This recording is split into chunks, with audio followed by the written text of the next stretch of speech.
Are we going to record, Susan? Okay, we'll bring this meeting to order. It's a committee of the whole to look into the organization of a lake improvement district on the Maple Lake, right? Okay, got to make sure I know that. I'm Charlie Burrell. I'm from Waverly, Minnesota. I represent the 5th District, and if we want to do some introductions here, Michael? Michael Potter, 4th District, St. Michael, Albertville, Hanover, Rockford Township. I'm Christine Hewsome. I'm Buffalo, Annandale, South Haven, Buffalo Township, Chatham Township, Albion Township, Southside Township, and what did I miss? I missed one. Did I say Buffalo? Anyway, I just go around Maple Lake for some reason. So. Okay, Mark? Mark DeLayden. I represent District 3, which is Eastern St. Michael and all of Otsego. Corinna, I forgot. Sorry. Oh, and I keep forgetting, I've got 10 people in the city of Dayton who died right along the river. Little slab tongue. Keep forgetting. My name is Derek Vetch. I'm District 2. I have Clearwater Township, Clearwater, Maple Lake Township, Monticello Township, Silver Creek Township, Monticello, City of Monticello, and Monticello Township. Mr. Chair, I wanted to clarify, this is actually a board meeting, correct? Correct. Not a committee. So we can actually, decisions can be made Okay, if so. and before we actually begin here too, I would like everyone to start to begin with the Pledge of Allegiance. I pledge allegiance to the flag of the United States of America and to the republic for which it stands, one nation under God, indivisible, with liberty and justice for all. We'll have to work on our timing on this. We will, yeah. We're a little fast. And Mr. Chair? You know, can you do this? Okay, Mr. Chair. thank you. Yes, go ahead, Mike. Thank you, Mr. Chair. Also, one thing to know about Commissioner DeLayden, he is Wright County's first urban commissioner. Yeah. No townships. First one in history that's never had township. Okay. So as long as you're going to state that, then you can also tell them that I have all my county ditches under control. Every single one of them. Okay. All right. So I just want to lay out a few ground rules tonight. We have a good crowd, and it's nice to see public input. We always like that here. Our county board meets every Tuesday morning, except if there's 5 Tuesdays in a month at 9 o'clock in the morning on Tuesday. We take one of those days off. You're all welcome to come. We don't get this kind of showing at our regular board meeting, so it's nice to see you all here. We just have to bring some more controversial, I guess, every Tuesday. So, but I do want to. I said we do have an open board. You don't have to be on our agenda. If you want to come in sometime, something's on your mind, just stop in and we'll do our best to get you recognized. And I want to do that tonight too. We want to hear as many of you as we can. So when you do come up to make the presentation, try to keep it to about 3 minutes. I see we got a good crowd here. If you had a spokesman on either side of this issue that was real good at pointing things out, you could come up and just say, hey, I agree with George, everything he said, or whatever it is. That helps a lot too, so we can kind of get your feeling. Like I said, you come up, I'll let you go a little longer than 3 minutes if you're making valid points and not repeating yourself. We'll just try to, when I say we want to be as respectful of everybody's time as we can. We're going to start off this evening, you know what, I forgot to introduce Mr. Brian Oslison is one of our assistant county attorneys, actually our chief deputy attorney. Yep. And he's going to kind of start it off, and then the supporters. Lee and Susan. Oh, one sec. What's that? Lee and Susan. Oh, yeah, okay, I'll get to that too. Lee Kelly, our county coordinator, and Suzanne Backus, our chief everything. I don't know what your title is anymore. Clerk to the board. Yeah, Okay. clerk to the board. So Brian's going to make a few words, and then we're going to have the supporters of the Lake Improvement District are going to do a short presentation, and then we'll kind of begin hearing public input. Is that good enough, Sure. Brian? That's great. Thank you, Mr. Chair. Again, I'm Brian Oslison with the County Attorney's Office. I've worked on LID petitions over a course of about 30 years. We do have a handful in Wright County of lake improvement districts, that is. The most common way that they are formed, there's several ways that they can be formed. The most common way is what we're seeing right here, and that is a petition from more than 50% of the landowners or the property owners in the proposed district. That petition was filed earlier this year with the county auditor. I worked with members of Bob Hevela's staff to basically verify that the people whose signatures appeared on the petition were indeed property owners. And we came up with approximately 54% of the property owners that had signed the paperwork that we were presented with. The county board is then, well, we presented the petition to the county board. The county board set this as a public hearing date. They are required to take action within 30 days of today's date. So sometime by November 23rd, I guess, they should either give the thumbs up or thumbs down. And the Lake Improvement District is basically created by the county board, by order of the county board. They set the initial board of directors for the Lake Improvement District, if it is formed. They also give certain powers to the Lake Improvement District, but we can only give the powers that are in state law. I'll be around all night to answer other questions that may come up as to how Lake Improvement Districts operate. The organizers have obviously, the folks who are behind this effort, have studied all of the statutes too and have a pretty good handle on things. So my only recommendation, Mr. Chair, would be, and members of the board, is that you probably not take action tonight, because it's nice to come in with a prepared order. I mean, if the board decides tonight that you're leaning in the direction of forming a Lake Improvement District, then you may want to direct our office to draft the actual order itself, and or we can just set it out to a county board meeting in the future, sometime within the next 30 days, and then kind of discuss some of the finer details, if you will, the things that would go into such an order. And Brian, before we begin, I do have a couple of questions of you, and does anyone else on the board have, do you have any questions to begin with, Mike or Chris? You said we would assign the first board members, the county board would do that? Correct. The other thing, I guess what I'm wondering is there a time that this is set up for? Is it just in perpetuity, or how would it ever be dismantled if the lake owners, let's say it passes and then the lake owners decided, you know, we got our projects through, things are going smooth, or we don't need it anymore? I'm just... Both good questions. There are two ways that, basically, when a Lake Improvement District is formed, it's there in perpetuity. There is a statute that talks about the district residents or property owners being able to disband at some point. They are required to have an annual meeting, and it could happen that they would decide to disband at some point.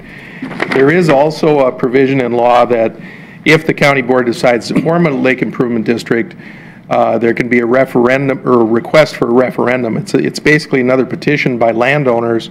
This requires a lower percentage. I think it's maybe 26% of the property owners who would request a referendum on whether or not a district should be formed. And so that happens at the outset if we would happen to get a petition like that. So in other words, it's not necessarily a done deal if the board decides to form an LID. Usually there's I believe it's a 30-day waiting period kind of. Okay, and then once we grant the authority to make this LID, would they have bylaws? Are they already in statute, or how does that work? That's another good question. The petition that you were presented with did have some proposed bylaws.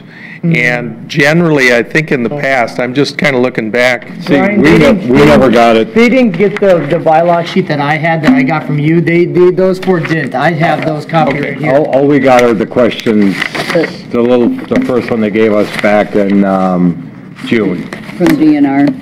I just got to, I just shared that with Mark here. Well, let me answer it differently then. There are some proposed bylaws. I think generally in the past, as I think back on the other petitions that we've had, we, the county, have had, we've left bylaws pretty much to the district. To the district, the board of directors. You do appoint the original or the initial board of directors, and you set out their powers. and you basically say how they're going to fund the district, but that's about it, you know, and if they have little, you know, some more details that they want to put into the bylaws, that's fine. And from the onset of our appointments, they serve for 1 or 2 years. I couldn't, that part I didn't. Basically till the next annual meeting, which would be in August. If you formed one this fall, it would be in July or August of 2018. So the initial directors would only serve until then. I think I'm down to 2 questions. Okay. here. Okay, so then that answered kind of partially, but then after that, then at the annual meeting, the district residents or landowners would do have their own election then? Correct. Would all of the members, whether it's 5, 7, 9, whatever, would they all be up for election every year?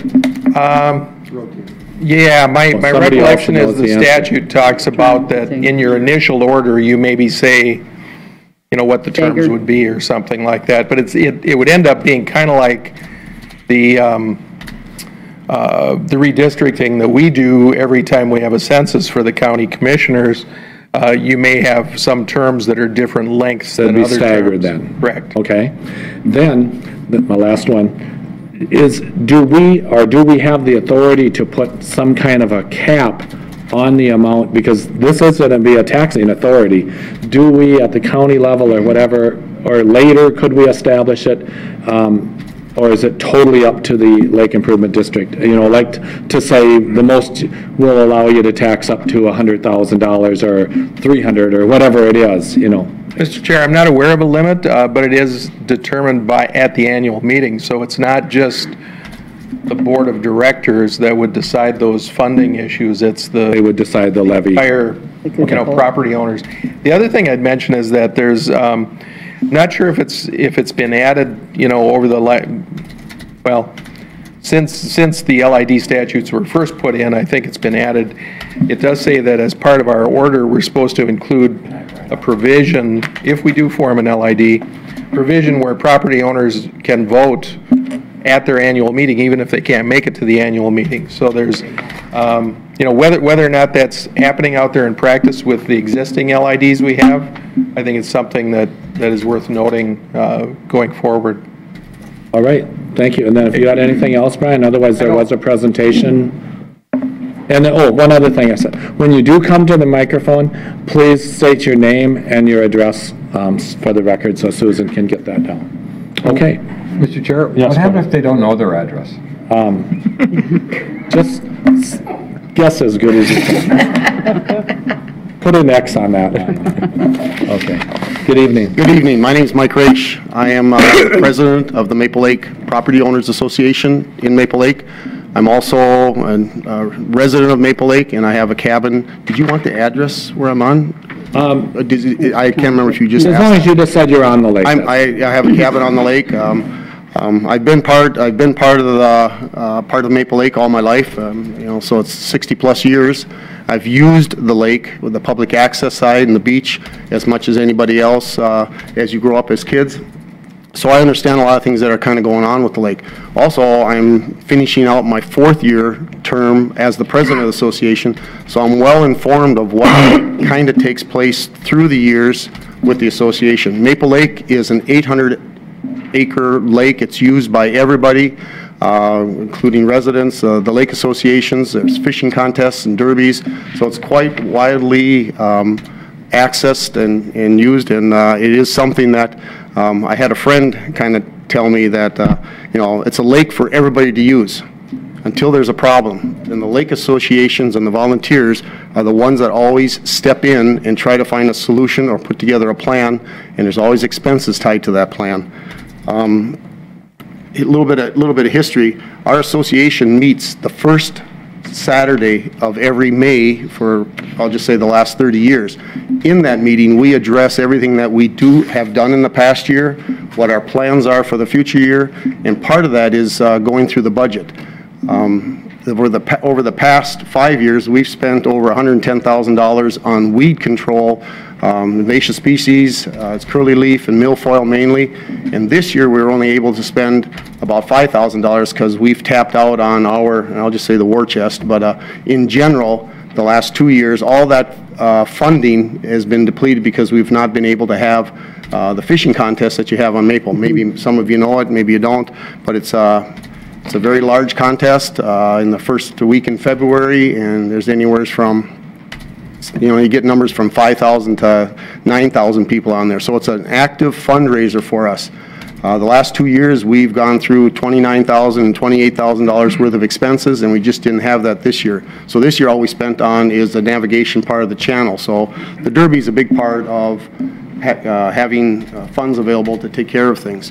The association, in the conversation, when you're talking about a lid, anybody from an association side that would come up, you're not doing this. The first day that this was brought forward in May was not the first time it's ever been talked about as a board.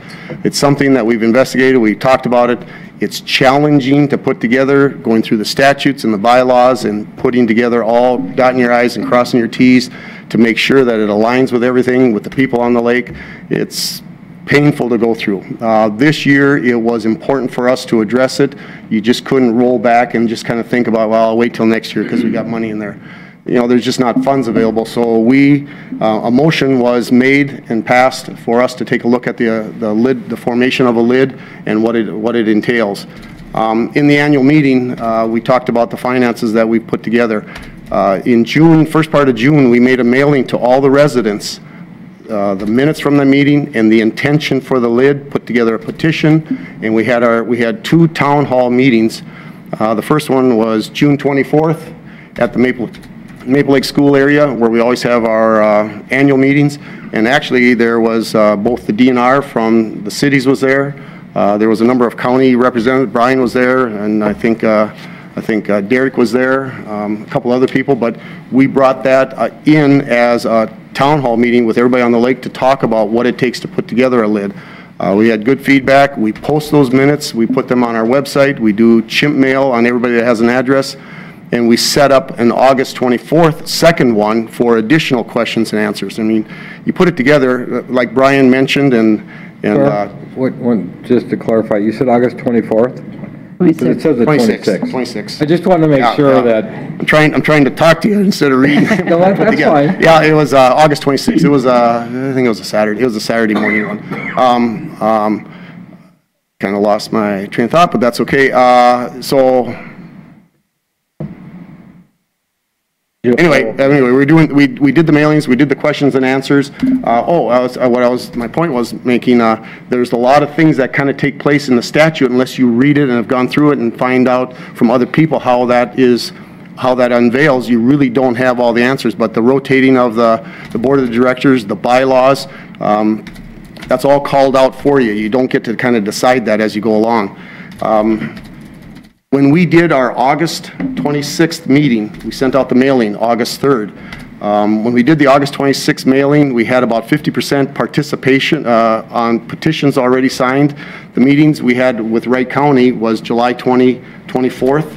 We had enough to qualify for what the lid demanded of us. We came in and we submitted the bylaws, the boundaries, the petition, the projects that we were going to talk through. 2 ways of an assessment. Brian kind of mentioned that. Well, actually just kind of really mentioned on how ours is set up, which is typical, which is an assessment as opposed to ad valorem, which would be on your tax base of your business. The reason we did the assessment, it is something that we, as a lake association group, we can present to the people what that tax is going to be every year. It's not based on what is assessed on your property value, on your house, and doesn't go up and down from that. There are meeting deadlines you have to have in order to submit this petition, and the people get to vote on it. Now, what Mr. Burrell just brought up here, is there a way to put a cap on it? There are a couple associations. I went through a lot of lake associations. There's currently 46 in Minnesota. There's only 4 in Wright County. Only a couple, I didn't go through all 46, but only a couple of them had caps on them. When that was presented at one of our town hall meetings, the DNR lady got up and said, you don't really need a cap because you vote on what you want to spend it on. So if you don't want to spend it at all, you got people there that come to the meeting and say, we don't want to spend more than $2,000. That's $2,000 divided by the people that are in the lid, so that's divided by 292. So the people control what the total expenditure is going to be for the next year's tax base. So they can shut it off, they can turn it on, they can say they got a problem. It's how well you pitch it and talk through it and get an agreement on it. On August 18th, I received a phone call from Wright County that said some of our petitions didn't line up. So we set up a meeting, we came in, we reviewed, there were some signatures. Part of a petition authorized signature, you'd be surprised how many trusts and how many different things are set up on a lake that you have to get validation of who is signing this and the authorities for it. We got that cleared up and we got that set, and on August 28th, Brian sent me an email that we had passed everything that we needed to move forward to this stage at this time. The last bullet I have, deadline, with our type of lid, we have to have our meetings at the end of August. At the end of August is where we would vote on what that assessment is. Getting the information to Havala has to happen by November 30th. And the lady that takes care of it says, if you send it to me on the 29th, I'm going to come pull your hair out. So it's got to be in there by the first part of November so that she can get it on the assessments for next year's tax basis. Putting together our lid here will not start until 2019 because we're just forming it now. And what Brian had just mentioned here is we've suggested by our committee of lid people who should be on the current lid until it's voted on next year, and you guys can kind of decide that as a, yay or nay as you kind of go along here. This was the budget. This is how a budget would look if we propose something for the people here. It's really made up of three things. One is the product. This is what we've done for the last 10 years, which is curly leaf, Asian milfoil. The amount's usually in the 26,000. If you remember the slide I had before, it was 29 and 25. We think because we didn't do anything this year, minimum there's going to be 25 acres we're going to treat, and it's going to be the $32,000 range. Additionally, funding for grants. Grants are getting tougher to have obtained from the DNR, and it's because they're so disappointed is not the right term, but they would like to see associations go back and fix the problem, come up with a solution for what's creating the problem rather than just fix the weeds, which is your drain offs, your culverts, or your road ditches and everything else, so that contributes a lot to the weed control. We've only spent a little bit of time at that and money on that, but we've worked quite a bit with Wright County Soil and Water. And the third part, at least on the initial setup of a lid, is there's a cost to set up a lid, which is $1.75 per every member, and then there's an annual 40 cents. So this is what we think the first petition or the first budget dollars would look like for our next meeting next year.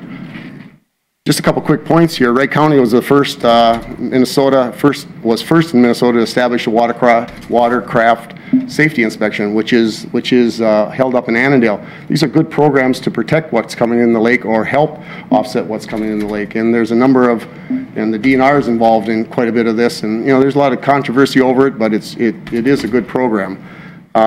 Just another point, Minnesota Lake Associations, they contribute over $6.25 million to lake activities and over 1 million hours. Now that comes out of Coalition of Lake Associations. We're a member of that. We pay our dues to that. We attend that. But they had an interesting article in regards to how much volunteer work goes in on lake associations to help try to take care of the waters that everybody else uses. DNR, you all received a copy of the letter, and I guess I'm pretty disappointed that you hadn't received the full packet in regards to all the bylaws and everything else that we had in there. But I saw on the website the DNR had sent in their recommendations. We did get a You guys did pass it all out. Oh, okay. Yep, we do it now. The DNR made 2 points in their issue. One was, I know this is bullet 4 in their deal, Maple Lake is identified as a high quality, unimpaired lake at the risk of becoming impaired. If you sit back and do nothing, if you're living on the lake and you sit back and do nothing, maybe you're in the wrong spot. I mean, taking care of the lake is an important thing, and leaving it turn into an impaired lake, I can't tell you that's going to happen next week or next month or 5 years if we don't do anything, but not to do anything just doesn't seem like the right solution. The other point in there, the DNR puts out a great path and a roadmap to solutions and things that we should control. We work with professional firms that help us do a 4-year, a 3-year plan. We've been working with PLM out of up north, doesn't make a difference. But they've helped us establish, they help us do the survey, what type of plants are in the lake, and we've kind of gone through with them. So that added with their DNR's recommendation. And by the way, the punchline from the DNR was that they fully support what we're doing in putting together a lid association. Current lids, I just mentioned, there's 46 in Minnesota, there's 4 in Wright County, Pulaska, Indian, Lake Charlotte, and Mink and Summers. Lake Charlotte's probably been on there for a long time for you guys, but Mink and Summers is one that lately has had a lot of activity and a lot of people taking care of things on their lake. I don't think Indian has a lid. Sorry? I don't think Indian Lake has a lid. I got this from the DNR, so I'm not sure. I didn't call anybody on the, I've talked to. I'm not sure whether they're active. They might not be taking any money. It could be. My folks live on Indian Lake, and I've never heard my dad talk about it, so that's why. And I know we don't, during our annual budgets, Indian Lake has never come up. Okay. So maybe you're right. And it could be, you asked earlier, how do you disband one? Maybe they've, even if they didn't want to, it takes volunteers to do that. So one or the other could have been the reason why they might not be doing anything with it. Part of, as we went through the process here, as we got to the end, I reached out and called people that hadn't sent something in to find out, why, and, a larger percentage said, I just haven't had a chance, I'll take care of it, and it still hasn't come. But I did have some feedback. One of them was the lid assessments competes with a school bond. Nobody likes to look at their taxes that they get. I'm sure Bob's name is not the most sought-after name when it comes twice a year in regards to taxes. You start going through that whole process, and everybody's got an assessment. I don't care if it's curb and gutter or if it's a school assessment. Our assessment on theirs is $11 a month. If you're living on the lake, we think that's a very small price to pay to kind of take care of the waters that are out in front of you. So I've heard it. I've talked to people about it. Another one was, and this one was kind of surprising, more government involvement, telling homeowners what to do. In all honesty, guys, you can't say what this lake, if we have a lid, you have very little input to the lake on what they're going to do. You can manage it by, are we following the bylaws? You can kind of tell us the direction of that, but the people set the direction. This group here, or the Lake Association, sets the direction on what they're going to do.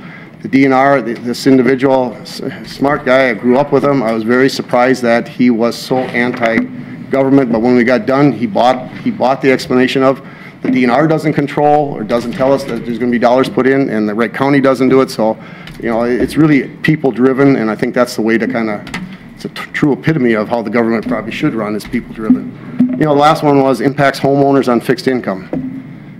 A lake, next year's plan on what you're going to spend on your lake is never solid. If you have ice heaves, if you had erosion, if you have a storm and trees, you have different you have different trees that are older on a lake that are in banks as opposed to what you have on home for taking care of. So the surprises that are in front of you for fixed income, if you're uncomfortable with that, all I can say is that, a lake requires quite a bit of attention.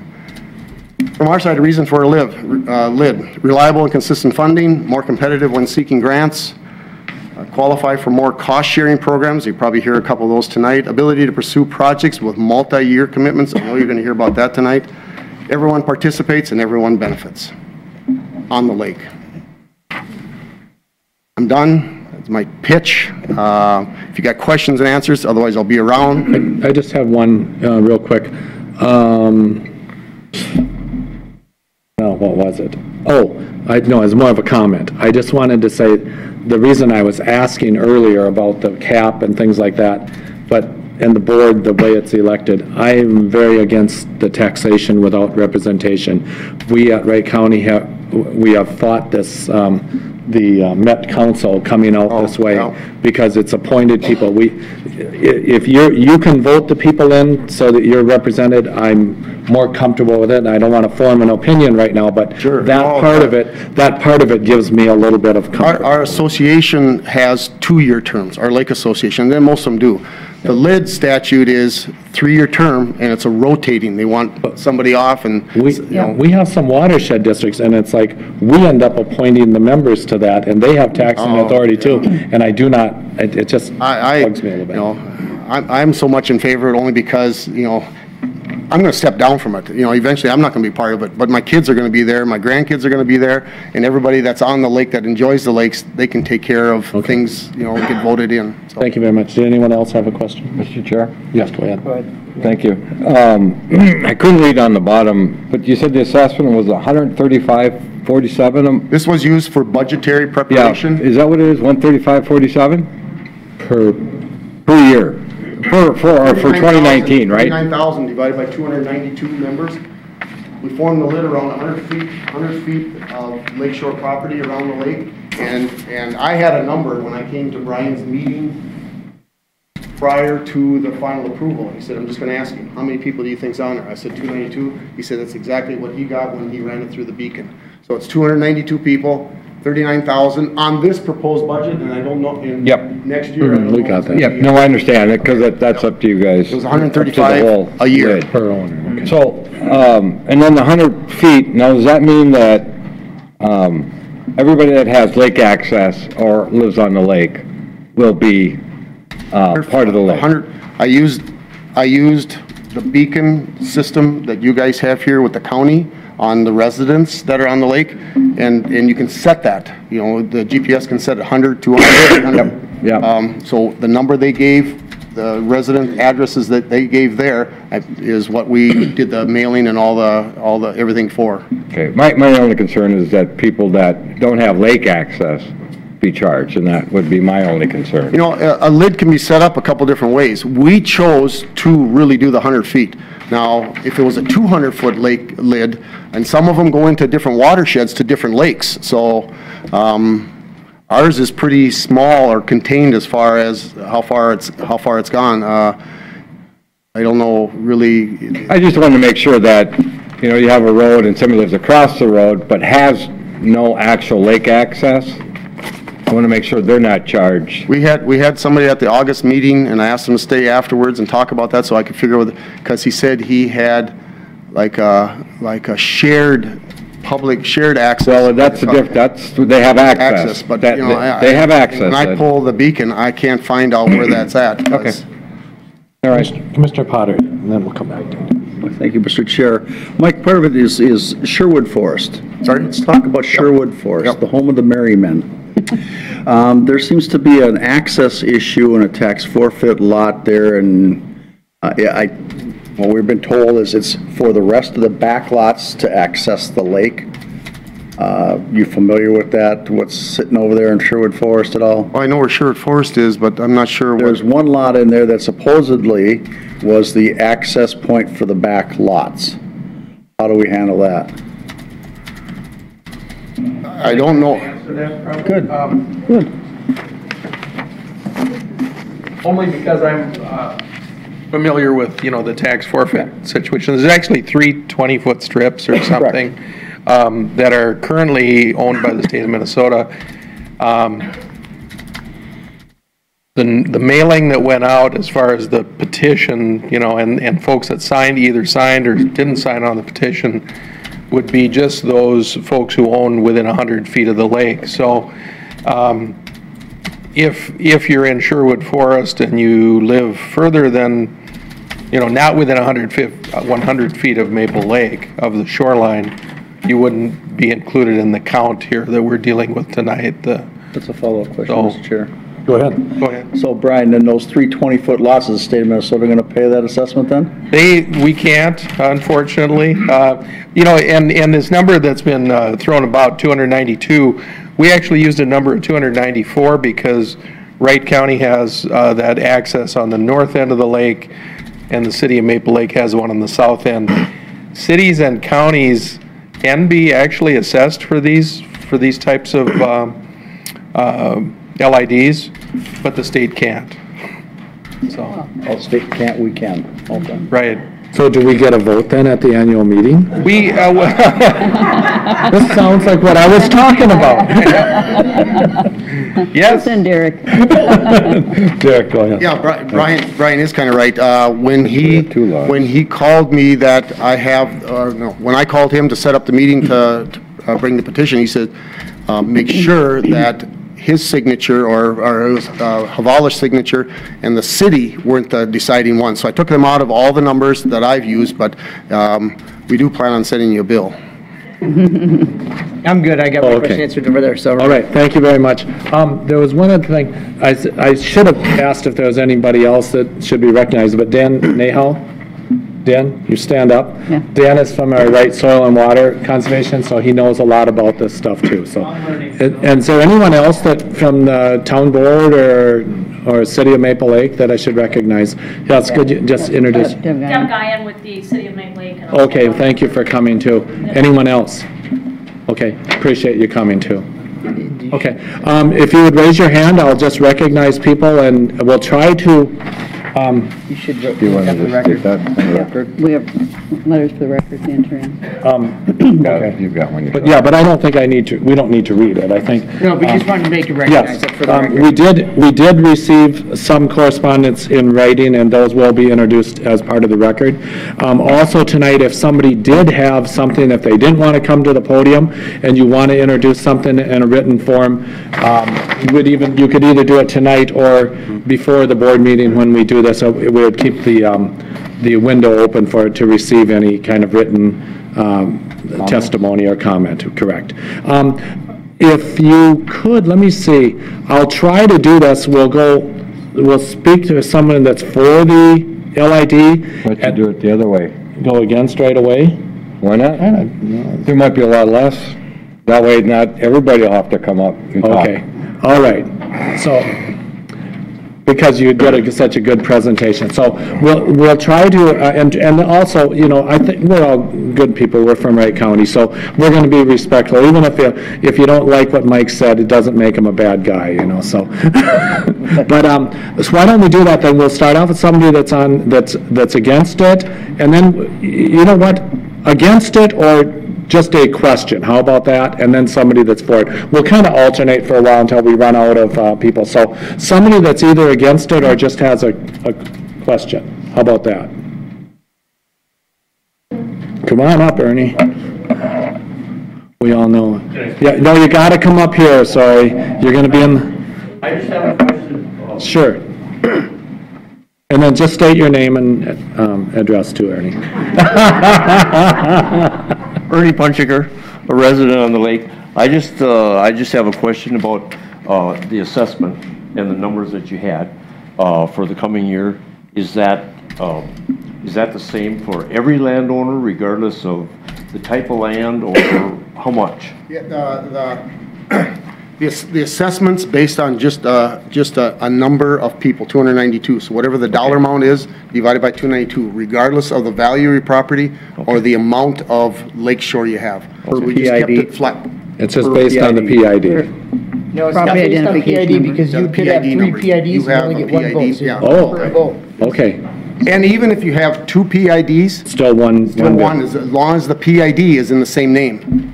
Got it. Okay. PID's got to be in the same name. So if you had a place in your name and you had a place in the trust name, that's 2 Okay. assessments.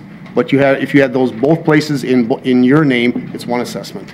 Okay, and this worked out fine, but I'm on planning and zoning, and sometimes we end up with a little argument going on. So, when you do come up, try to address your question here, then we'll have him come back up. This worked out fine, I'm all happy with it though, so, thank you, Ernie.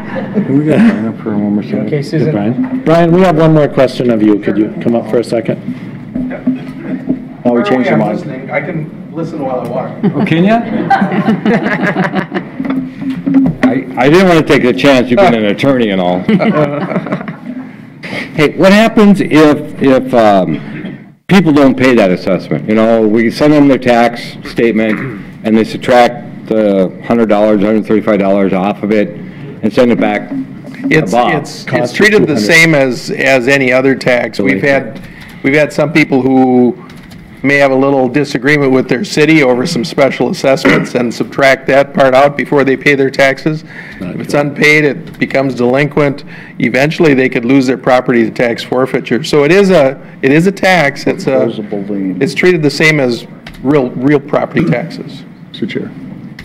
So Brian, that's like an association for townhouse, or it's a foreclosable lien. It's different than A little bit different, but association fees, similar, but yeah. similar. Similar. Yep. Okay, anything else?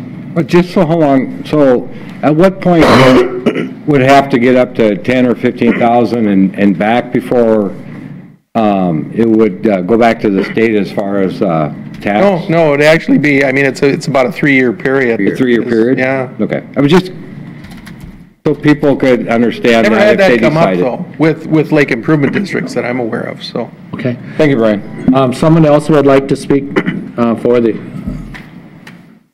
Yeah, yes, my name is Don Latour. I've been, lived on Maple Lake for about 42 years now. And I'm just going to talk about the invasive species. Is one reason why we definitely need to get this lid so we have more funding to get more manpower at the accesses to watch this. Because Mike called me an ardent fisherman, but I probably fish 4 or 5 days a week in the winter and substantially quite a bit in the summer. But I'm going to what's happened to lakes that get the zebra mussels, the faucet snails, and the spiny water fleas introduced to it. Within a 8 to 5 year period, your fishing just plummets, the number of fish that you catch.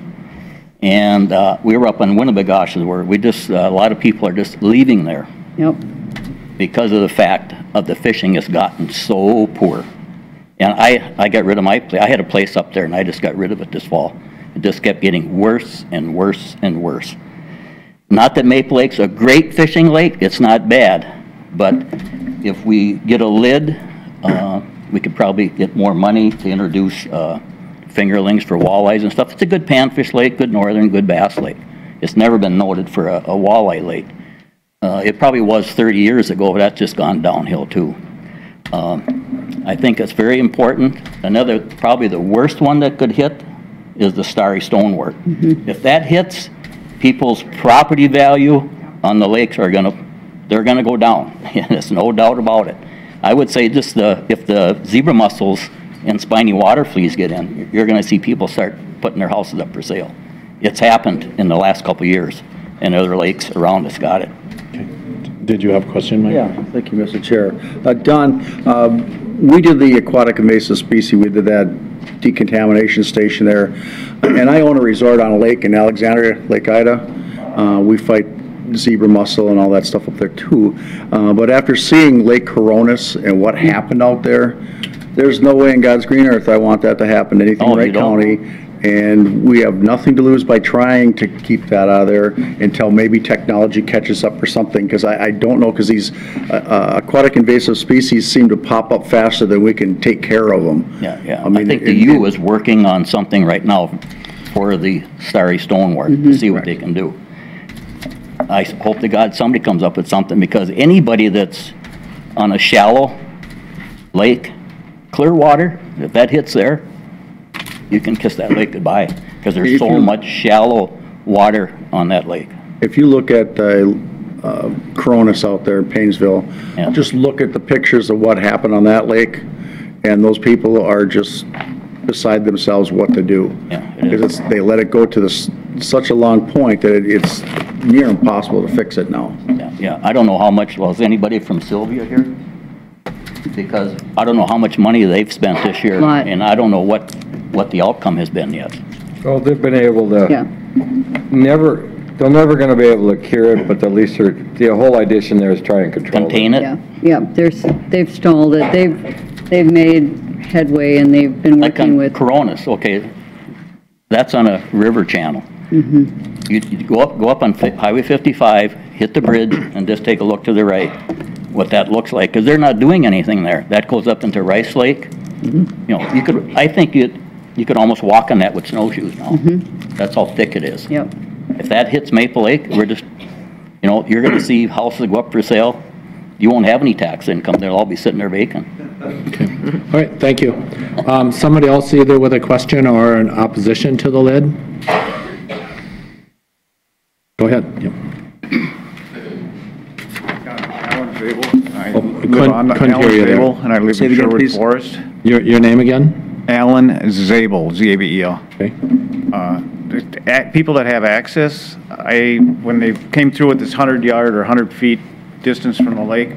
We've got people that live around us and their water drains off into this lake, and they don't seem to care what kind of water drains off into the lake. And I was wondering why they wouldn't be included anyways. They have access. You mentioned something about that earlier, but it didn't seem to go anywhere. I was wondering why wouldn't they be included?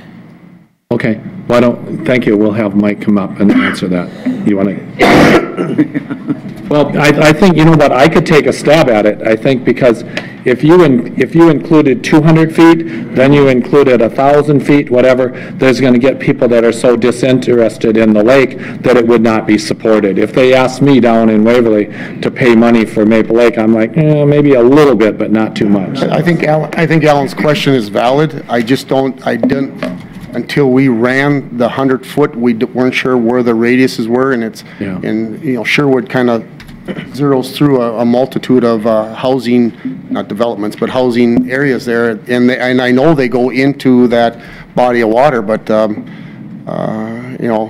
again, as an association, you get an opportunity to kind of present your lid in a format that you think is workable for the association. But we chose am I right on that, though? Yep, if you went 200 feet, you would have, let's say it passes, if you went 300 feet or whatever, at some point you would probably not And pass. it's not undoable to extend it at a different period. I mean, once the lid's in and once it's operating, once we see benefits for it, if the lake is, members of the lake that use the lake want to expand it, and, You could attempt to do that. you'd have to do another lid petition, but, I mean, it is something that is doable, but not in my tenure. Okay, thank you. Is that good enough? Okay. Okay, someone else in favor? Come on up. State your name and address. My name's Tony Graham, and I live at 1892 Donnelly Drive. And November 1st will mark the 21st year that my wife and I have lived on Maple Lake. And we've raised 4 kids in that house. Well, we're still actively raising 4 kids. And the lake is an extension of our backyard. Taught my kids how to swim, ski, fish, ice skate in the wintertime. We love the lake. It's very valuable to us. I'm still raising that family. I consider myself probably getting to be middle-aged now. I'm still working. My wife is still working. My paycheck's the same every week. My wife's paycheck is the same every week. I think one could argue that we too, yet we are still working, are on a fixed income.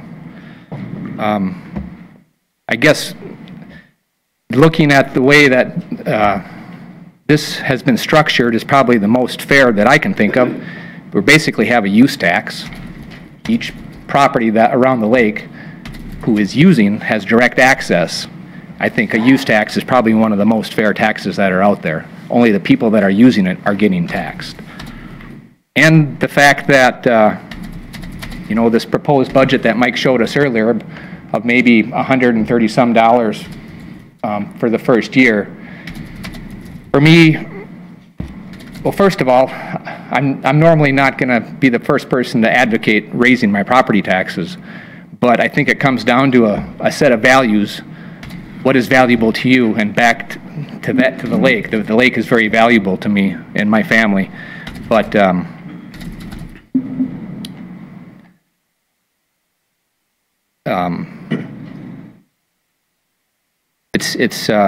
it comes down to that $135, and for me, it's maybe I have to forego on a couple of nights out for dinner with my family, which pales in comparison to the countless days that we enjoy on that lake.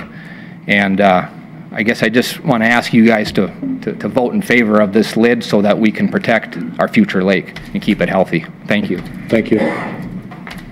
Okay, someone else that's either on the opposition or a question? The one with blonde pin up. Might just be a question.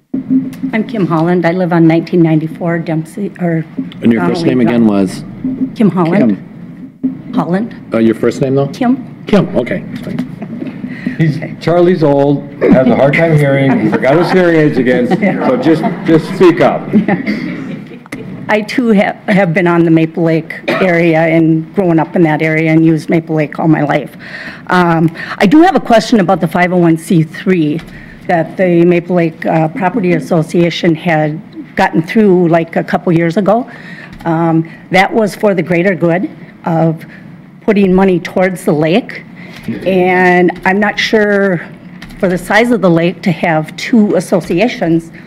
They work together. It sounds like at the annual meeting, that money would not, from the Maple Lake Association, would not go into the lid. So if there is any benefit money, which there's Derby or anything else, where does that money go and how is that one spent? The one thing here, though, I would guess, the 501(c) is totally voluntary.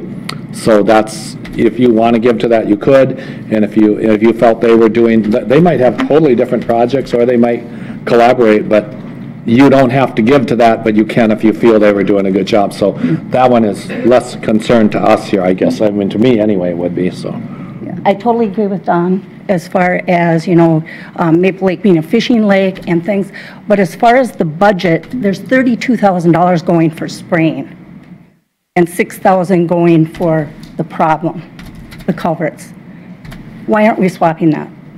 Why not, as the DNR is saying, take care of the problem, and the spraying is some of that, like the curly leaf, that's part of Maple Lake. Mm-hmm. Well, go ahead.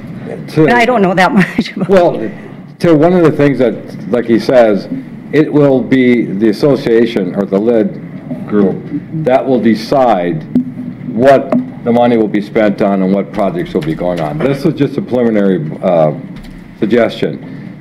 The county has no control over what is done. It will be those that enjoy that lake, that live on that lake, will decide what they feel. Yes, absolutely. Show up to the meeting. They show up for the meetings, what they feel is the most important, and what they want their money going towards. I think Kim is hoping that Mike would address why they chose to put the preliminary budget as curly leaf and spraying versus culverts. Is that what you're trying to address?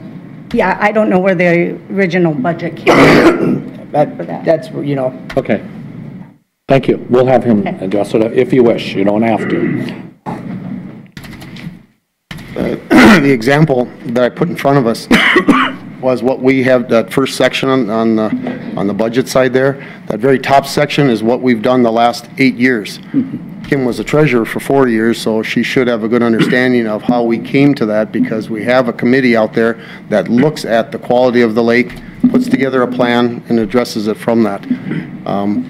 A LID, and just in the last 3 years, has the DNR or has the grants become tougher to get, and the comments start coming on, geez, it would be nicer if lake associations, not ours, I mean, ours is just like anybody else's. It'd be nicer if lake associations spent more time upstream dealing with the problem, so they have less phosphate and everything else that's going in the lakes. Wright County Soil and Water probably can better address part of this, because I didn't know it until I've spent some time with these, but you and I cannot buy fertilizer today that harms the lake. It's a law now, so directly fertilizing 10 years ago was causing problems in the water. So regulations and everything does change, but our intention here was really to show what people knew in the audience that we spent money on before, rather than throw out a big surprise at where is this coming from. So you would agree with Commissioner Vetch, though, that at the annual meeting, absolutely, as a collective, you will decide how your money would get spent. And again, the LID group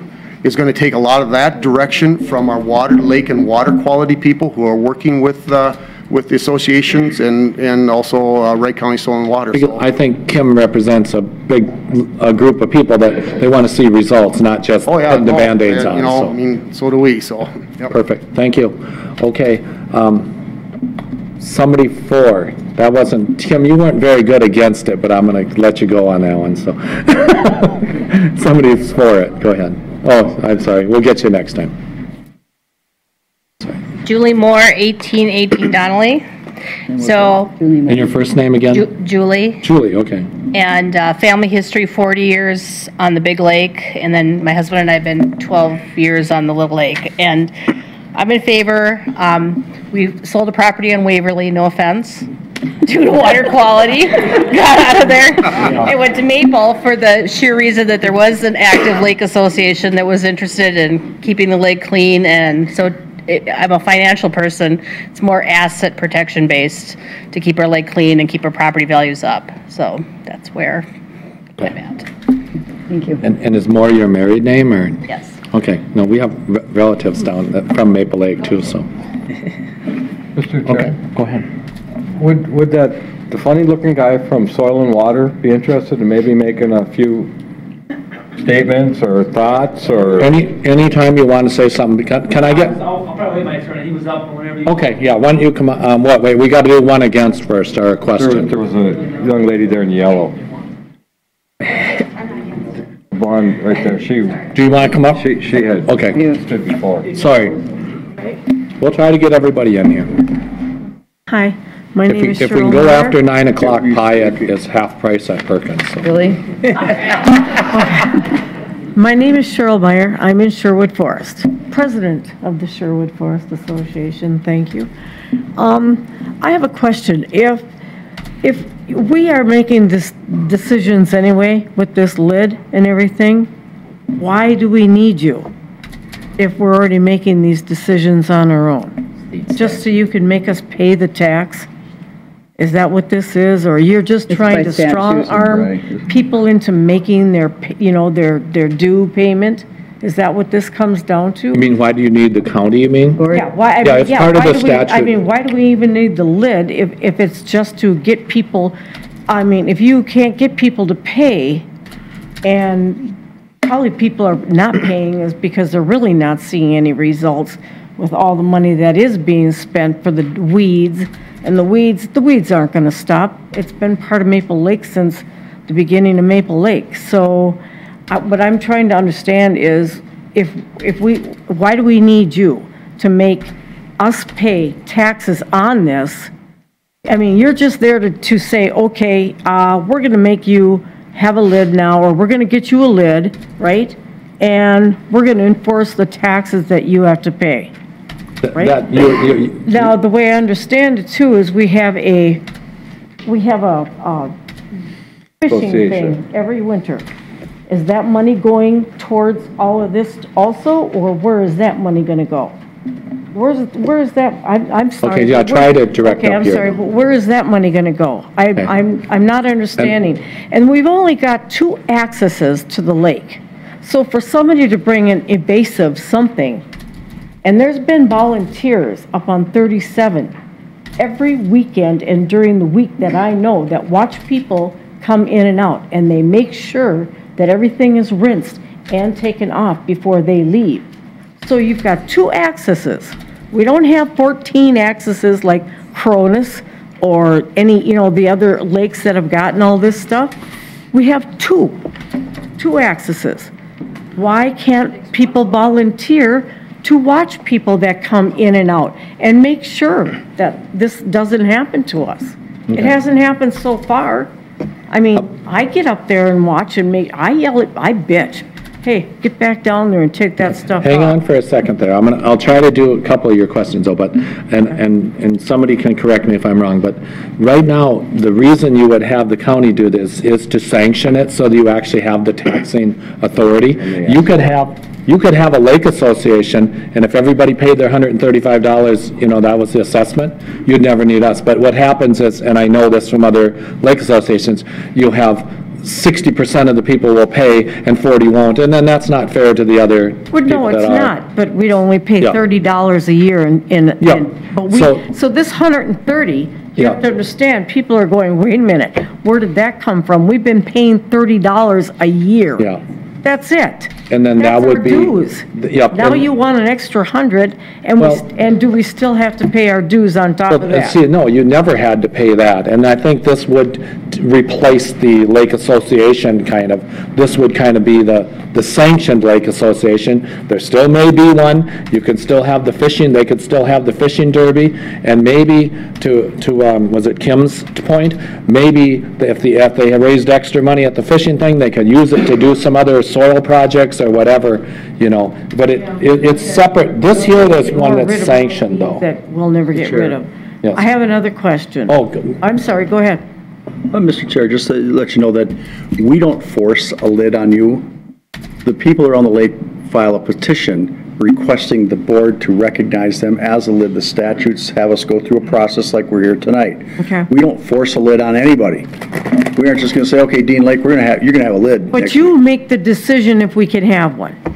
Is that It's a right? recommendation, that's through statute, and we don't get to make that call, that comes from St. Paul. Well, You know, that's a statute that's in the books. We'll be voting on it. Well, we'll be voting on it, yeah. yes. Yes, but Okay. the statute was created by the state, not by Wright County. All right. I have another question. How hard has the association gone around and tried to get the dues? Besides just mailing it out and saying, hey, your dues are due, you know, like our little thing in Sherwood Forest, we go around to everybody's house. Hey, your dues are due. You gonna pay them? Pay them. You know, that's what we do.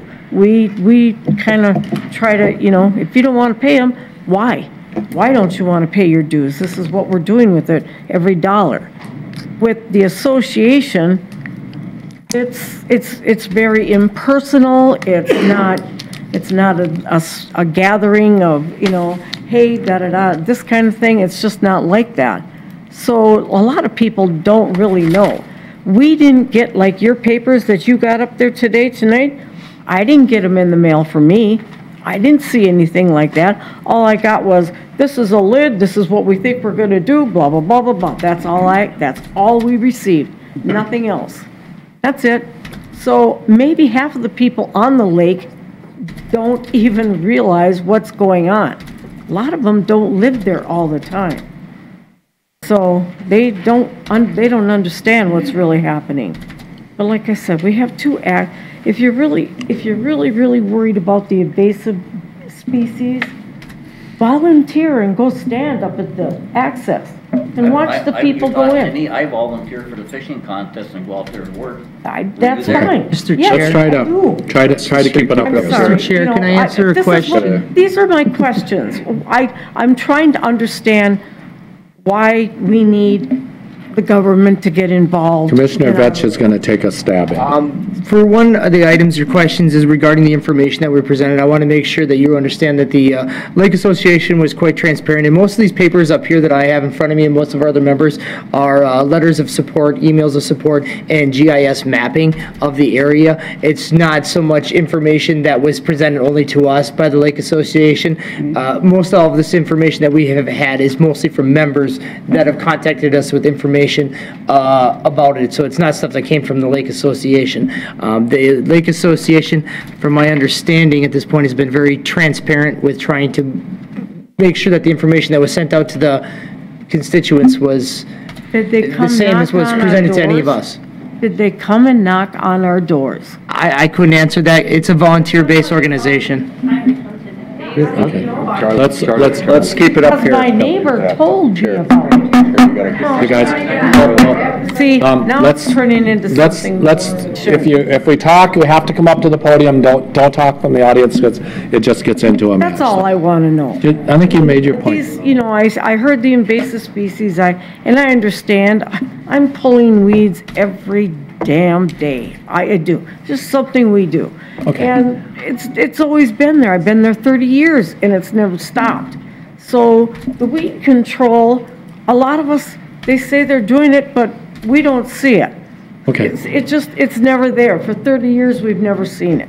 And you can drive around the lake, and it's still weedy along the shorelines. It's something that's just going to be there. I think you made your point. That's all I have to say. Thank you. Thank you. Okay, and then somebody for the, just, well, that was a quick hand, I didn't even see. Coming back there. Back was actually first. Actually, you know what, there was a gentleman, let's have you come up, I promised you first. Waiting, okay. Yeah, come on up, yeah, sorry, and then you can be next, so. I missed you last time, sorry. Bad chair. My name is Tom Larson, address is 429 Halsey Southeast, Buffalo, live on Lake Charlotte. A little bit louder, sir. A little louder, outside voice. Yeah. Tom Larson, 429 Halsey Avenue Southeast, Buffalo. I live on Lake Charlotte. And I have met with these gentlemen from Maple Lake once, 4 or 5 months ago, about our lid. We've had a lid on our lake for 30 plus years. We've had an association for 60 plus years.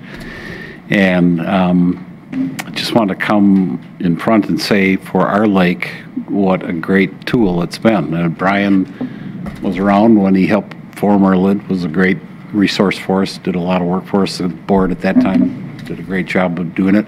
And it's a lot of work for these gentlemen and people to get this thing to where they have it right now.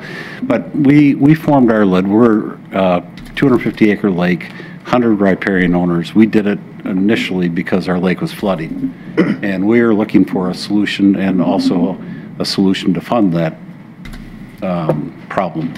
And we ended up getting that done and have continued to do it. We discovered milfoil about 5 years ago, have been able to use the lid to fund surveying weeds, treating weeds, and it's just absolutely been a godsend. Talking about associations, our association is still active today, and our association and lid board work very well together. They have their things that they do, we have our things that we do, and they've actually paid for some things. We had a project 10 or 15 years ago where we needed to do it quick, and we went to the association and said it was, I think it was $4,000. They had a lot of money in their treasury.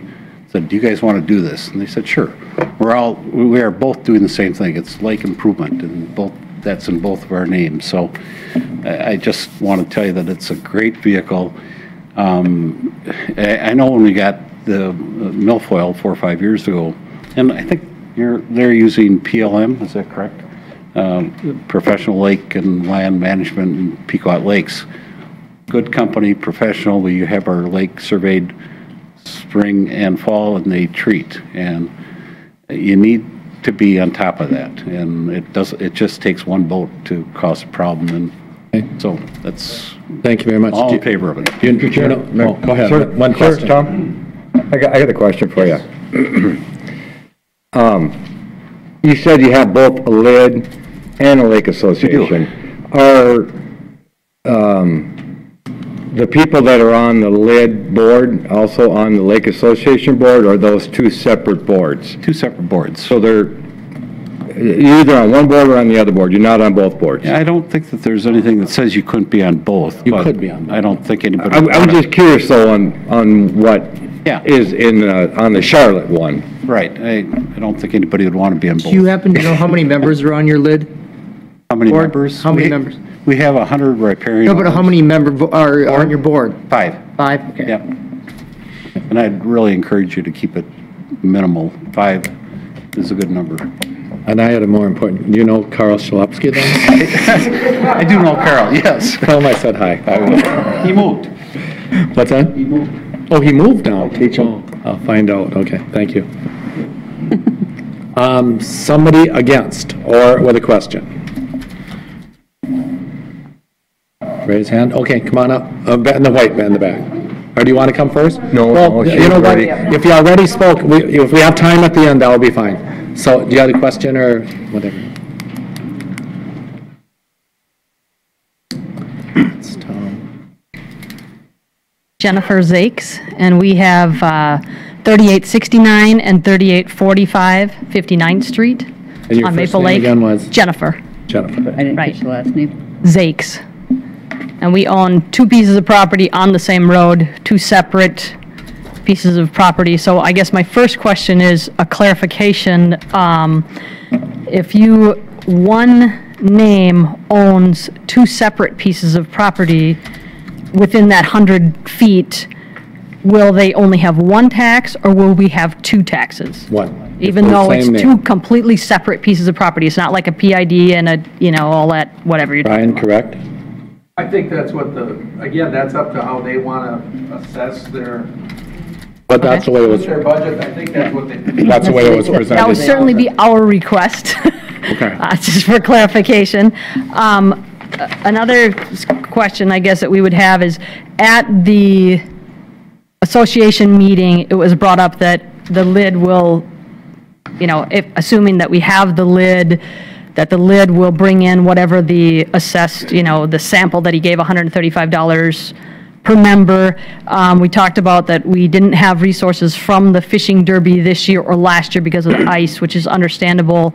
But when someone brought up, well, what will we do with that money? It was suggested that we use that money for other projects. And I guess our question would be is, why wouldn't you continue to use that fishing derby money, at least a portion of that, towards this to reduce the lid taxes if that money is available. And again, that would be up to the Lake Association and the people putting on the tournament. Yep, the lid. Okay.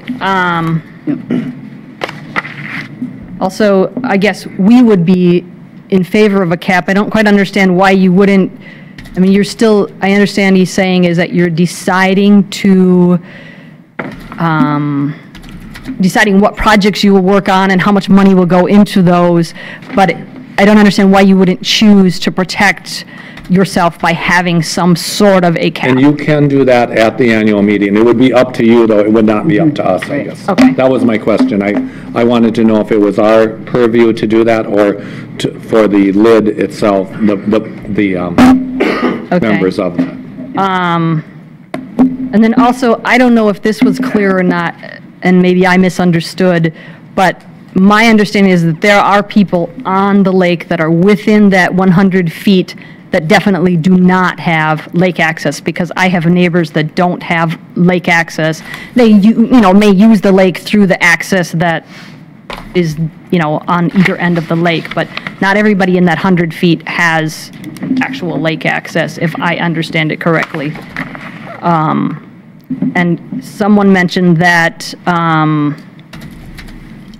it's a use tax, and so the people who use it, it seems fair to tax them, but I just would clarify that there are a lot of people who use the lake that will not be taxed because it's a public lake. More so than, right. Right. And I think the question was answered is our option to whether we would replace the Lake Association, but I understand we're saying we could have an association and the lid.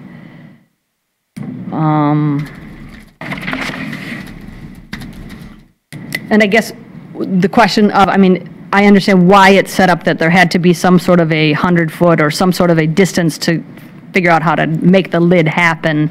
But if there are more people, I know you don't want to go out 400 feet or whatever because those people are not interested.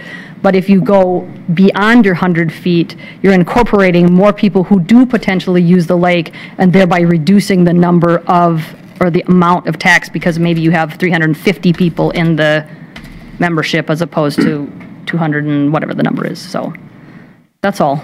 Okay. Thank you for, also, I wanted to say that I appreciate that you're listening to everyone, wherever, whatever their position or feedback or whatever is, and Thank that's you a very good much. thing. And again, you're welcome to come to the county board meetings anytime. On that last point, though, with the, I think there's a balancing in there. There's a point where at some point you'll lose your 50%, because the people, like you said, they're just not as interested, but that's a very good point too. Someone, you know what, was I going to have you, I think I had you next. Go ahead. Then we'll try to come back. Mr. Chairman. This is four now. This is four, yes. My name is Rob Manthe. We live on 3060 58th Avenue, Maple Lake.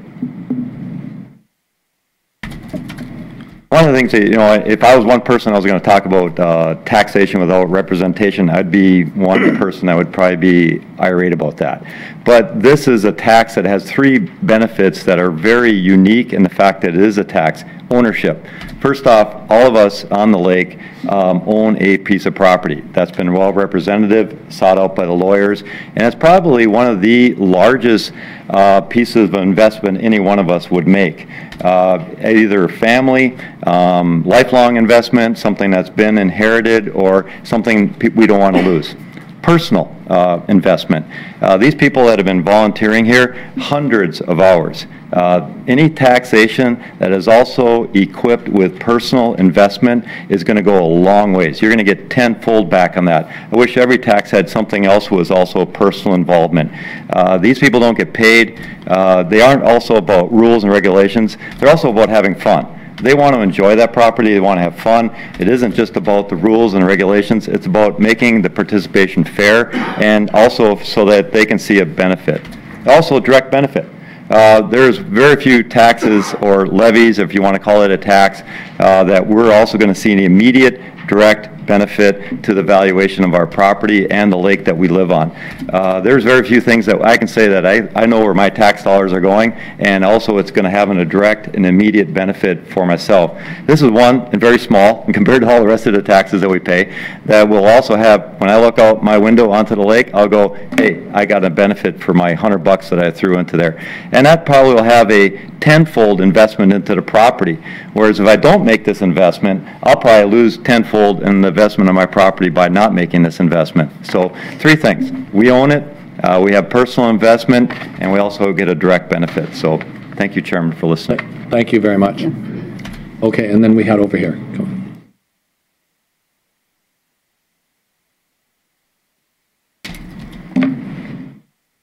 My name is Don Schumacher. I'm on the 58th Street Northwest. Been there for 38 years with my wife, Kitty.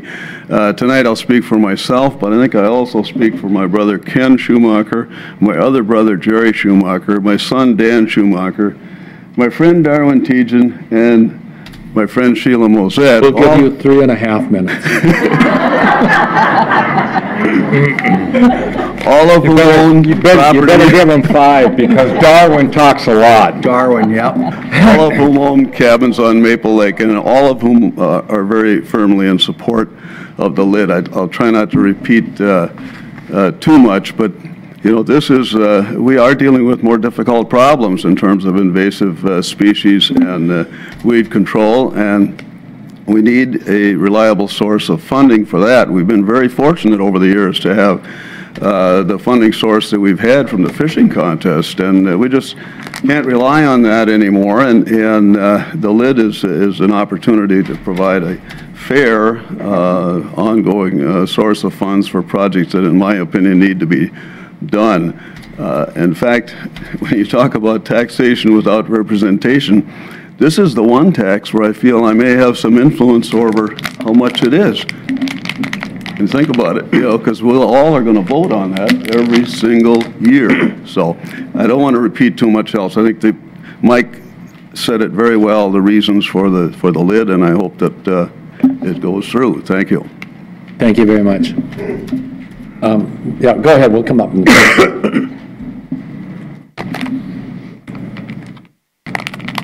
My name is Dan Henricks. I'm the chairman of the board for the Lake Improvement District of Macon Summers. And we've had our Lake Improvement District since 2007. Prior to that, we had a lake association. Dues were $25 a year, and there were things that we just couldn't fund, and there were a number of people that recognized the benefit of having a lake association. And this was before milfoil was, you know, imminent. But I always told people on the lake, it's not a matter of if we get it, it's a matter of when we get it. And I said that we needed to build a war chest, because when we get it, we have to act. Milfoil arrived at our lake in 2013. Thank God we had some funding to take care of it. We started treating it. We also started employing a lake management company out of Clearwater. It's Clark. They did they use BioBase. It's a computer program where they go across the lake and they can tell where the vegetation is, make the point intersect maps. But that's proven to be quite a good deal. We've contained the milfoil in the lake. We've also, this year, we had a very successful project thanks to the funding that we were able to, you know, grow from having a lid. We put in a limestone filter. You may have seen the Maple Lake paper, September 13th. The initial results were just phenomenal from the water that flowed into the limestone bed and the water that came out. And we're hoping that really takes care of a lot of the nutrient problems. It's the largest inflow into the lake with those type of nutrients. But we have other areas that really need to be looked at as well, other culverts or drain tiles that come in. And the lid assures us of doing, you know, being able to do that. We also are a 501c3 for our lake association, and that was formed back about the same time in 2007. And the 501c3 has a benefit where people that pay their dues, if they want to contribute more, they send a check in for not $25, but maybe $100. People that want to send in additional funding take a tax write-off. it's benefiting their property and it's benefiting the lake. Another thing, our lake is a lot smaller than Maple Lake. We're 459 acres, and we also have there's the two lakes there. Mink Lake is on the north end, Summers is on the south. Most of the drain tiles, the limestone filter is on Mink Lake. We've always claimed that Mink Lake was a settling basin for Summers, which it is, it always will be. But Mink Lake has a mean depth of only 7 feet, and Summers has a 10.2 foot mean depth, but the deep spots are 32 on Mink and 21 on Summers. So they're probably a lot shallower than your lakes. But I know for a fact that if we don't keep tackling this stuff, the lakes will not improve. We spray for curly leaf pondweed every year. We have navigation channels because the majority of the people live on Mink. They like to come over to Summers because it's a little bit cleaner lake, and they do most of their recreation over there. So we have the navigation channels for them. That's a major expense. We also, being shallow lakes, experience the occasional need for aeration. We have to pay for insurance by law. We have to have insurance policies on the aerators. We have to pay for electricity, and that gets to cost a bit every year. Again, the lid is the only way that we can continue operating. So I would say that some people have been doing a lot of good work here trying to form a lid. Thank you. And I was going to say, we were on a soil water tour last week, and we stopped by Mink and Summers, and it's actually, they claim right now, the water coming in and the water coming out, it's a 90% reduction in phosphorus. So it's quite a project. So yes, come on up. Yep.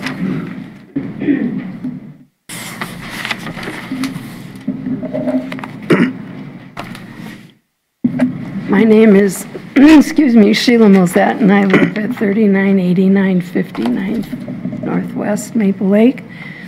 And I just wanted to talk about the fact that weeds aren't the only problem. A few years ago, we had a very, very large spill into the lake of raw animal fecal matter that raised the E. coli rate to a dangerous level where people in my area couldn't swim, my grandkids couldn't go in the water, we couldn't eat the fish, and Dan can probably talk more to that.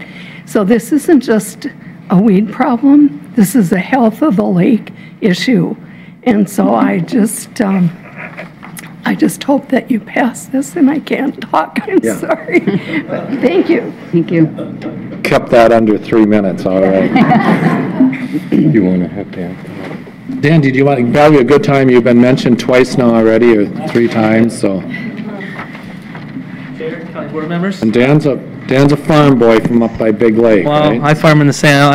I try to steal your soul every time I come by your house. So I will say, Charlie was only one of the board members that came on our tour. I know everybody's busy, but I thought you'd be there. You can't do it on such short notice. I had a pop ready for you and pizza. I was ready, Mark. But I know everybody else is. And I missed out on pizza. Short notice. You can't give me 3 days notice. I had to give Charlie props, that's all. He drove the bus too, and we all made it, so just. See, Charlie, he's a farmer and retired for the most part, so he's got more time than the rest of us. He's a good bus driver too. Anyways, so my name's Danny Dew with the Soil and Water Office, and I guess I'm involved with a lot of lids as far as projects. Wrote down many things, a lot of questions came up. AIS obviously is a hot item, culverts, fecal matter, all that stuff. We get called a lot, kind of in-between person on some of these things. At the E. coli, they called us. We called Tracy from the county. We went out, did some sampling, found some high results. Working with the farmer, he had a couple blowouts in his field, so we repaired them. We still have some high numbers, but it's one of them things you can't just go point the finger at somebody. You're going to get sued, so you got to be careful. We are working with him. We're looking to maybe pay to retile his field, which my board was kind of confused about, but if there's an easement, if there's some kind of resource concern, it's a way to address it. The farmer's been very cooperative. We meet with him every time I go sample. I stop by and see him. But it's definitely an issue, and it's kind of that gray area. Tracy came out there, couldn't really find anything. Then I've been getting some calls from different people. Bruce Anderson called me on last Thursday. I was homesick with a kid, but I answered because it was the St. Paul number, and I answered what's happening to him, and he was curious about it. So I get calls all the time about Maple Lake. So that definitely, E. coli is an issue. Do I know where it's coming from? There's a tile line there. We have been sampling it. but it's a tough one to address. It's something that I think Tracy's going to have to do something about. I don't know what. Like I said, I have no enforcement, but I will keep sampling. The farmer did fix a blowout, did remove a tile intake along the road, which I think Manure was getting into. So he's played ball. He's a good guy. He's hardworking. His kid lives on the lake. So they've been really great to work with. But this lid thing, we work with Charlotte. Mark Indian does have one. They just don't participate. I do work with them on spraying weeds. They just don't work with the lid too much. We do work with the rest of the lids. Charlotte doing big projects. In fact, the limestone filter was $112,000 on Macon Summers. They paid $34,000, but we were able to write a grant for $78,000 for them. So taking their money, matching it up, it would never have been possible without their match money. So that's why a lid is important. I did have the Hollands stop in and see me. We did talk about some things that could be bad about a lid, and my wife tell you, I'm cheap. I like to say, man, I don't like spending money. I probably should live in Wright County, not Sherburne, but different topic, different day. But I talked to Holland saying, yes, lids are good, but it's also, we have to be careful. And as Tom could mention, there has to be a line in the sand there. You can't be fixing everybody's little problems. There have to be bigger problems, capital projects, maybe some tile issues, some culvert issues, something that's going to benefit the whole lake. And that can be a slippery slope. Now, with Charlotte, they've done a great job. They've had some requests. People call me and say, I have an issue, let's come fix it. I'll talk with Tom. They vote on it, and sometimes things get turned down. Individually, we're trying to think as a whole lake association. So I appreciate the Hollands coming in because they did have concerns. And at the county level, you get everybody, both sides of the argument. I'm in favor of it, but I want that line in the sand saying, this project we're going to fix, this one maybe we got to let go. And that's something that the board's going to have to decide. I gave them a list of projects that you drive around in the rain, you see the issues on the lake, any lake. I'm sorry you left from, hopefully not Big Waverly, that's a nice lake. That's unpaired, it's a nice lake. Little Waverly, we're still working on. Big Waverly's a nice lake. But, It was the flood year. well, that's why. And since then, they've done a good job. But I think, and Maple Lake has an association. Maybe you guys can work that out where you have the association pay for some of the treatment. But I got on those guys when they first talked about this. I said, we got to stop treating the weeds. We got to fix the problem up there. And I gave them a hard time because some lakes do this. And I said, we shouldn't be funding this unless we're fixing the upstream. We're just pouring money in the lake. We got to fix it. And they started talking about that. I said, Dan, let's go for a drive. Let's identify some projects. So I think they are taking the right steps going forward. Using county tax dollars for projects, we want to make sure it's going to work for 20, 30 years. We're going to address the problem. So I'm in favor of the lid. Soil and water, and we want to help fix these issues. Spraying weeds is kind of a Band-Aid approach. You have to fix upstream, but then people pay dues. They want to go recreate in the lake, so you got to play that middle ground. You have to do both, or you're going to lose people. Whether they keep the lake association or not, I don't know. AIS is huge. You can see you guys been really involved in that treatment thing up there in Annandale. We do pay I shouldn't say volunteers. We do pay people to sit on the landings on some of the lakes. Maple Lake does have 2 lanes. We are out there, so they do volunteer, but they get paid to do it. So I guess the biggest thing is the property values. That's tied directly to the health of that lake. You've seen Sylvia. Prior to this, I took a tour of Coronis. You can't even boat across some parts of that anymore. It's terrible. And Sylvia's going to be fighting some of these things too. I fish, I hunt, I farm, I do just about everything.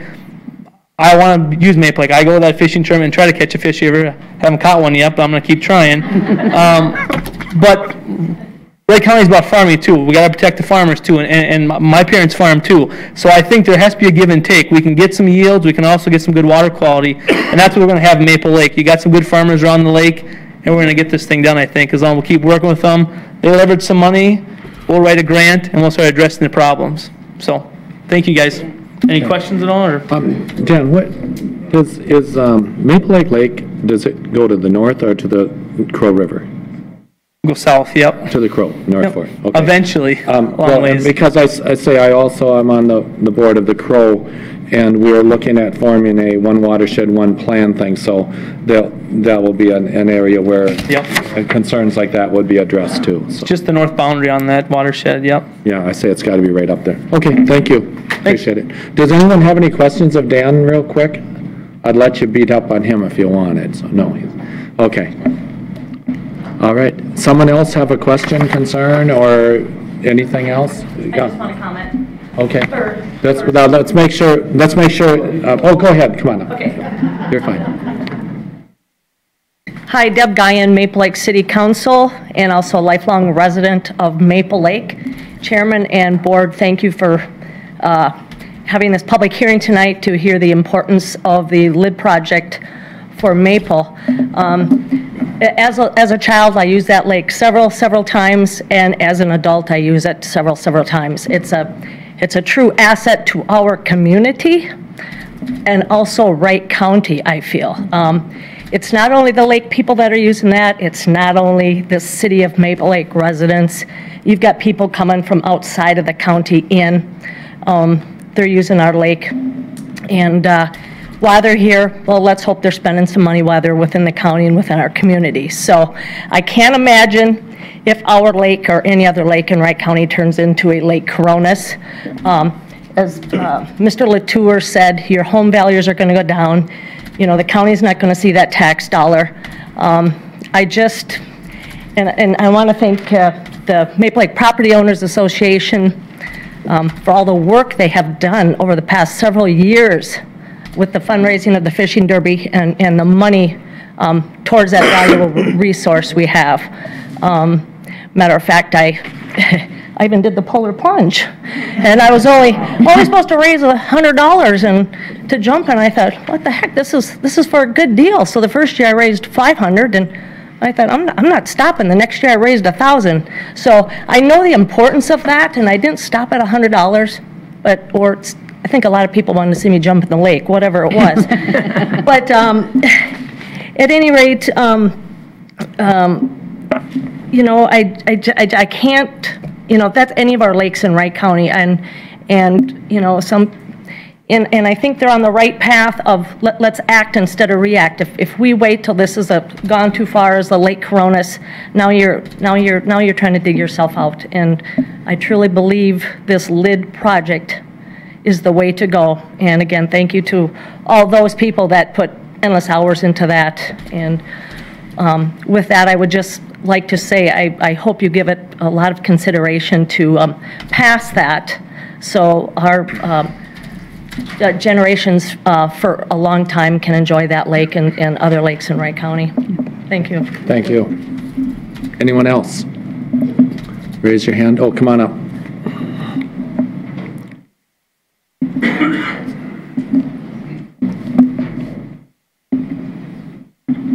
Then state your name and address. Okay. Well, you don't have to give your full address. Just name and if you're on. Hi, my name is Sandy Noland, and I live on 62nd Street Northwest. Your first name again? Sandy. Sandy, okay. Last name is Noland. Okay. And I just wanted to share an experience that I've had. I've only been on the lake for coming up on 3 years now. So we're kind of the newbies here. I've had cabins growing up, love being on the lake. Hindsight's 2020, probably shouldn't have bought the lowest lot on the lake. We did. We have a water problem. We have a culvert, and it's been a major issue. It's taking things from the road, across the road. It's taking the road. It's washing it into the lake between me and my neighbor's house. Not knowing anybody in the area, we weren't exactly sure what we were going to do. My neighbors don't know me very well. They came over to help my house, save my house from flooding when we weren't home one day, and we had a discussion about it. They helped me. They came on board. They contacted Mike and other people. They came to my house. Board members did. We discussed the problem. I also talked with Dan, went to Water and Soil. Dan came to my house, and we know there's a problem. It's not just about spraying the weeds. It's about finding the problems, what is causing the weeds, and they know there is a problem there. I went to the township. I should have mentioned that. That's the first place I went to, was Maple Lake Township. They wouldn't do anything for me. They pretty much laughed at me and said, you know what, this is your problem. You probably shouldn't have bought that house, is basically what I was told. Dan came out and he helped us. He got in contact with the township, and across the road has now been fixed. We have a new culvert area in there. It's been reseeded. We have some rock in there to slow it down. It's a start to fixing the problem. This board is amazing. These are volunteers. They didn't have to come to my house. They were there within that first week to help me out. These are wonderful people who are working for everybody on the lake. It's not because they knew me or knew any history of me. They were there to help, and I truly support this. There's a lot of problems that the lake has, and I do believe that we have to start with what is being washed into our waters. It's not just about spraying to get rid of the weeds. Thank you. Thank you. Is anybody going to top that one? Okay. Ernie, you can try, I don't know. These are repeats now. Yeah, you know what, hold off just for a second. Does anyone else that hasn't spoken? I think we are down to the end here. Go ahead, then Ernie can follow up.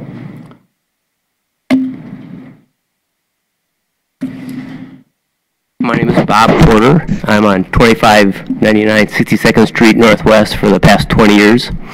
I happen to be a neighbor of the young lady who just spoke.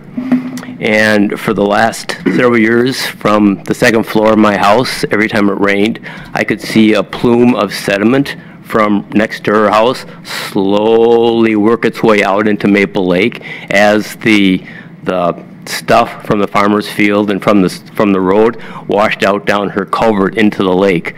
That hasn't happened of late. So yes, there is some effectiveness to the Maple Lake Property Owners Association.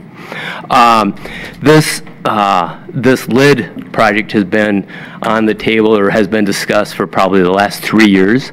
And when Mike first brought it up, I was rather against it. And anytime he brought it up, I sort of avoided him and said, no, I don't want to get involved. I'm also part of the Maple Lake Board of Directors for the past several years. And that's too much work.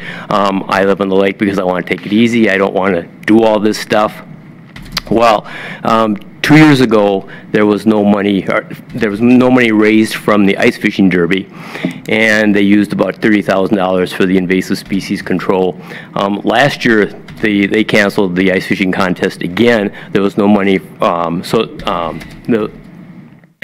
was no money raised for the invasive species control. And this year, that's not. If we continue to have the warm weather, the ice fishing contest will no longer raise enough money to fund controlling invasive species or a culvert project. This year, we had, in my first experience, we had a couple of E. coli tests. We had zebra mussel experience. I think the zebra mussels were caught before they actually got to the lake, but they were maybe 20 feet away on someone's used, purchased boat lift, so it was really close. The curly-leaf pondweed, the normal invasive species. So I just realized now the Maple Lake Property Owners Association treasury is down to $10,000. That isn't going to cut it. The dues from the members of the Property Owners Association raises about $5,000 a year. That's not even close to what is needed to control the invasive species or the culverts and the other issues that are on the lake. So I guess given that, I sort of changed my mind and said no, the Property Owners Association can't be depended on to fund the control of the invasive species. So I kind of reluctantly got on board and said, okay, we got to do something because this is my lake. These are my property values. These are my friends.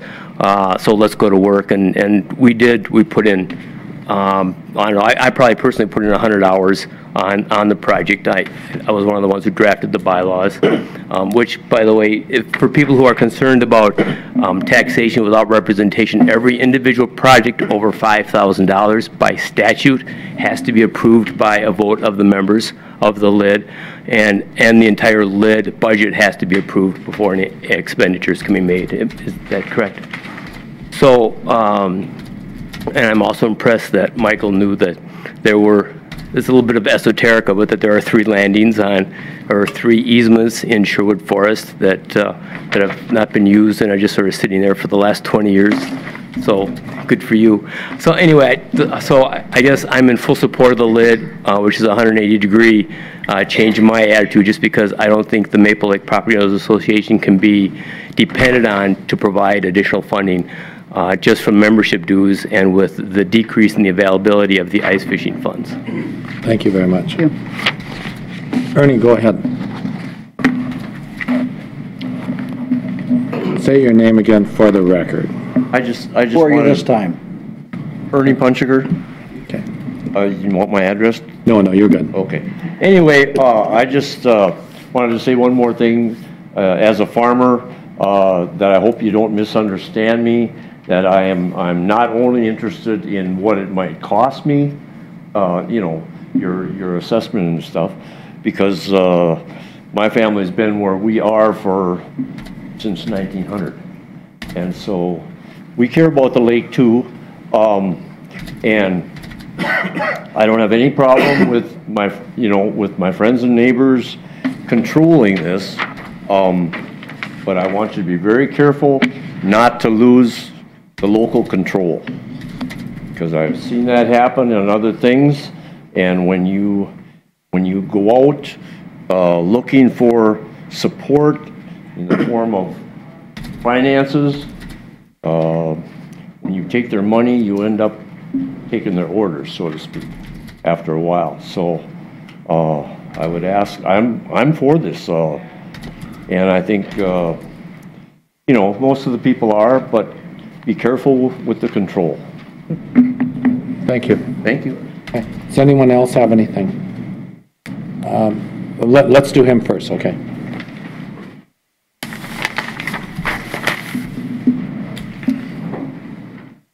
Name and just that you're on the lake. Tony Hang at 2890 Donnelly Drive. So 10 years ago we bought a dilapidated cabin, failed septic system. I've been on the lake as a kid since the mid-70s, so I knew the lake quality. Reason why I was able to, or willing to buy a cabin at 2007 prices before 2008 debacle of the property decreases in value. So we put a lot of money into this place. New house, new garage, new multi-flow system. Would I have done that if the lake was bad? No.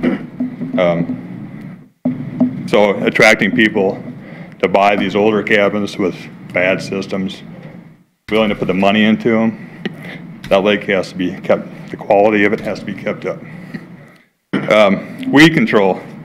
I agree with the bigger problem, addressing the bigger problems, but as far as spraying for weeds, I look at it as controlling dandelions in your yard.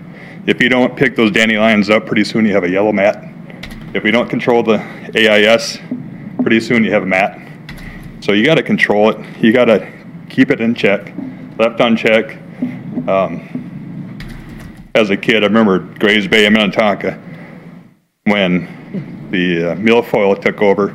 You used to be able to swim across it. You couldn't swim across. There's one little boat channel going back to the houses. After that, they controlled it. Now you drive by Grays Bay today, clear, you can swim in it, it's controlled. Left unchecked, you can't use it. So, one question, a nonprofit like the Maple Lake Property Owners Association, a nonprofit contribution to the lid, how is that handled? That's my question. It's a government entity. Yeah. Ryan, as long as you're going to be up there, I have another question, so go ahead. So do I. Good question. I don't know. I'm not a tax expert from the IRS standpoint, just property taxes. We've had people actually want to donate money to the county before too, and I think we're willing to accept donations. What I don't know is whether or not people get a tax deduction. Maybe what we do. You do with the 501c3, I think.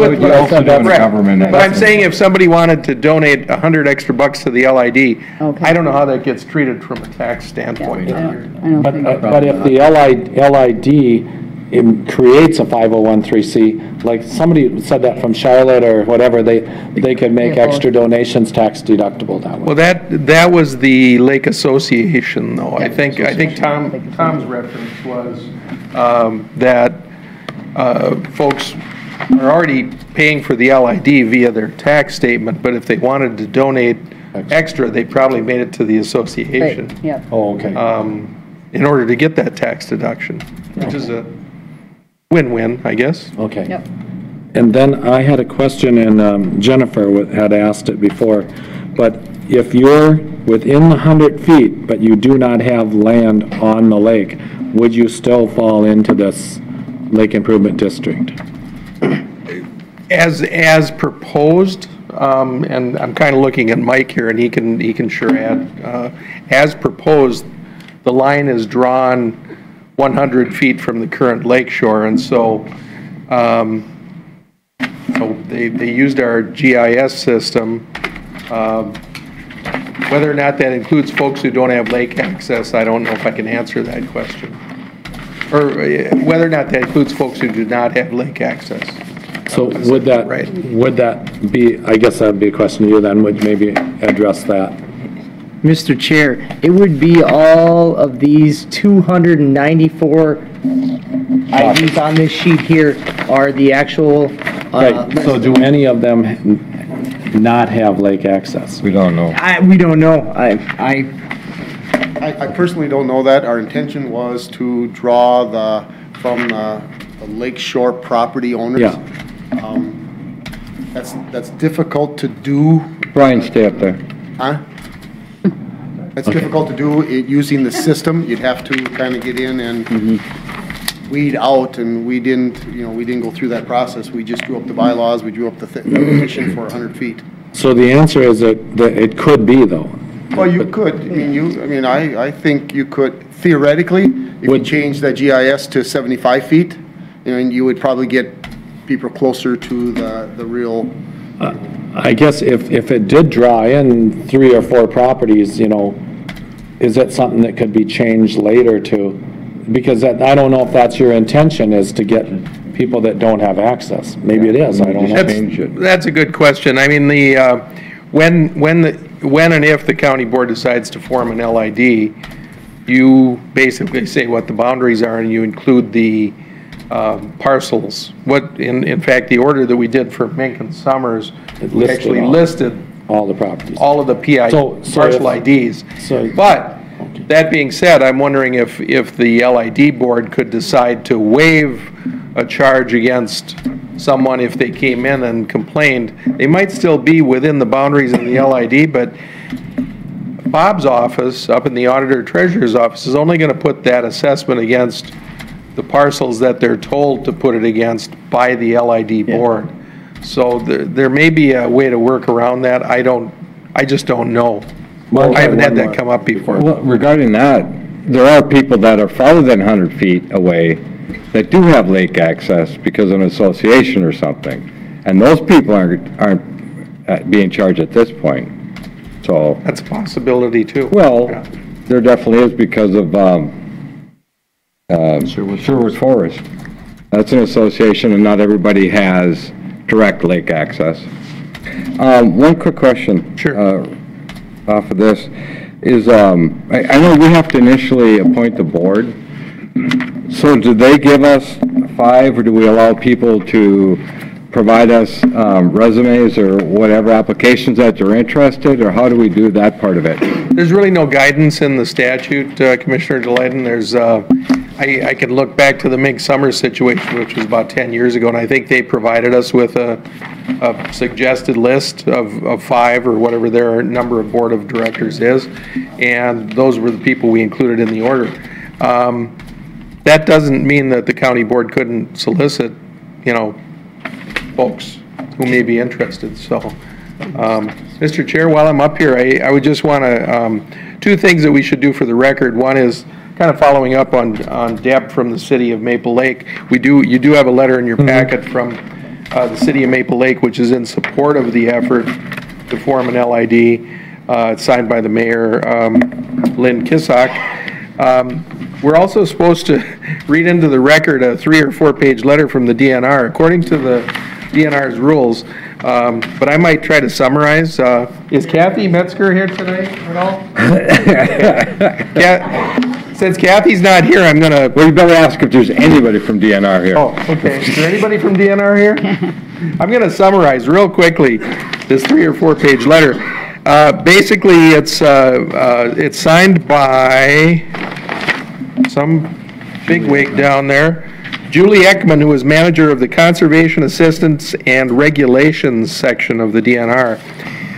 They go through the proposed goals of the LID, which they say the stated primary goal of the Maple Lake Improvement District would be to manage Eurasian water milfoil and curly-leaf pondweed through herbicide application. Secondary goals include reducing phosphorus inflow into the lake. And then they go through a bunch of history, and they do note some things that they think could be done better in terms of the weed control. And of course, they provide phone numbers, contact info for DNR personnel, as well as, I think later on they mentioned, of course, Wright County Soil and Water Conservation District, and they talk about water quality issues. Basically, the bottom line is that the DNR is, I think, in favor or feels that the LID would be beneficial to the water quality of Maple Lake. They also address the proposed LID boundaries, and that's important because the rules, the DNR rules, basically say that they would like the LIDs to include the entire watershed. And in fact, the letter that we have from them has a map of the watershed, which includes about half of the city of Maple Lake, and points, you know, well off the actual lake. In their letter, they basically say this rule, the rule also allows the county board to create a boundary which is less than the entire drainage basin with written commissioner approval, meaning from the DNR, if the boundary selected includes a sufficient amount of the lake's watershed to, which would allow the LID to develop and implement feasible solutions to the problems they want to address. Restriction of the district's boundaries to the properties within 100 feet of the lake is sufficient to address the aquatic invasive species migration and the culvert and tile outlet projects for which the LID is being proposed. Therefore, in accordance with these rules, the DNR does approve of the proposed boundaries. Then they just indicate that they want to make sure and be on the kind of the mailing list for the LID. When the LID has their annual meeting, they're supposed to provide notice to the DNR, and they're supposed to supply the DNR with annual reports as to what they're doing. So again, it is basically a letter from the DNR in support of forming an LID. Mr. Chair? Go ahead. Brian, I have a question about, you know, we all, I think all of us probably got a number of emails from people. Do we need to, each one of the commissioners need to provide a copy of those emails, or for the record, do they just need one copy from one of the commissioners? That's a good question. You know, the last time we did this LID thing 10 years ago, I'm not sure as many people were emailing and sending in, you know, responding with comments via email. My suggestion would be if you can forward anything you received to the county coordinator's office, they could probably include it in the official packet, so to speak. Correspondence versus records. Yeah. It doesn't need to be read into the record. I don't know if they want, you know, all 5 of us to forward 5 copies. So. I just want to say, if anybody emailed me something over this. You haven't seen it yet, so. You gotta text him to let him know he's got an email. So, Mr. Chair, in other words, in case not all of us got the same emails, we should just forward them all. Yeah, they can pick through them. Yep. Okay. Dan, did you have something else? Not other Dan, but go ahead. Talking, me and Tom, quick about, I think for, you'd say 100 feet or the riparian area, that usually means somebody owns shoreline, would take care of that issue in some of the language. We see that with some of their lids. Oh, there you go. Stick that in there, and Brian knows, he's done this while I've been alive, but that's what we'd use, so that'd be easier to take care of that issue. Okay, then it would take care of it. Dan, I got a question for you. Can't leave yet. Okay, the lake's trophic status is mesotrophic. Yes. You want to explain how you go from there to bad for some of these people that might not understand what that is? So I would say Maple Lake is probably a tipping lake. So we see some years we get higher volume of water, more rainfall intense. We see it kind of bounce up into, like, we'd say, the bad water quality. So we're looking at phosphorus, chlorophyll A, and your Secudis. 3 things they use to make up what he's calling. And there's 3 different trophic states. I think you guys kind of balance between good and bad, which is why when I talk to Mike, I'm like, well, there's things we can do to keep it from bouncing around so much. Obviously, it's going to rain. We're seeing more rain events. So overall, yeah, the lake's decent. But I think it's a lot harder to fix a lake that's in trouble than to keep a lake cleaner. It's much cheaper. We've seen that in Wright County. You can tell. You know, you guys just built your house. You had to install a rain guard for planning and zoning.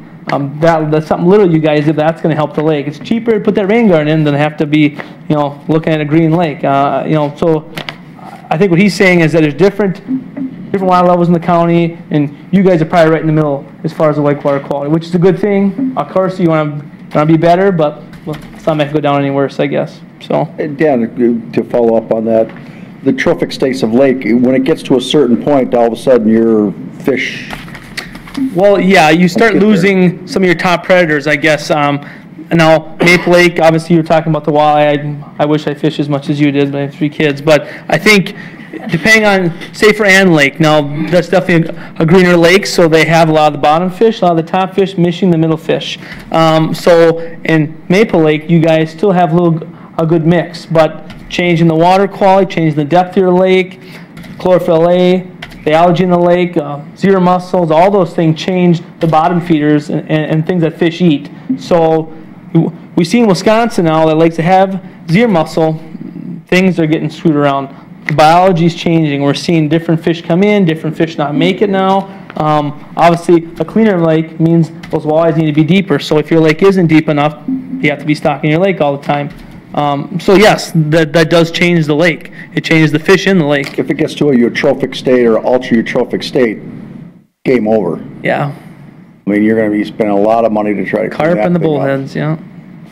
Okay. And that's the risk you take by not doing anything. I think it's cheaper to do this than just say, hey, let's keep spraying the weeds, having our association. Hopefully we get winter once again, which we might this year, sounds like next week. Or we do this lid and have a line in the sand with some of the projects we do. So. Go ahead. Thank you, Mr. Chair. And also, I just want to say we have a lot of lakes in Wright County, which is a true asset. There's a lot of counties that don't have any lakes, or very few, in really bad shape. I mean, they are truly an asset, and people come here for it, they migrate for it. And it is in our best interest and your best interest to keep these lakes as clean as possible so you can recreate, you have value on these. I mean, it's nothing worse than we have all these lakes out here and nobody can do anything with them. I mean, we have the land of, 10,000 lakes, or was it 14,000? We got 300 lakes here. We have 11,500 and some. Yeah, and there's a lot of them that you can't do anything with. I mean, certain lakes you can't fix the problem. You have the opportunity to fix a problem here to keep it from getting worse. And I would think that if you're a landowner on that lake, I bought a resort on Lake Ida in Alexandria. Why? Because if you look at the U.S. Geological Survey map of the state of Minnesota, there's 4 lakes that show up blue. I bought one on a lake that showed up blue. Why? Because I was worried about water quality. I had to go all the way up to Douglas County to find that, because that's the stretch that's got the 4 clean lakes up there.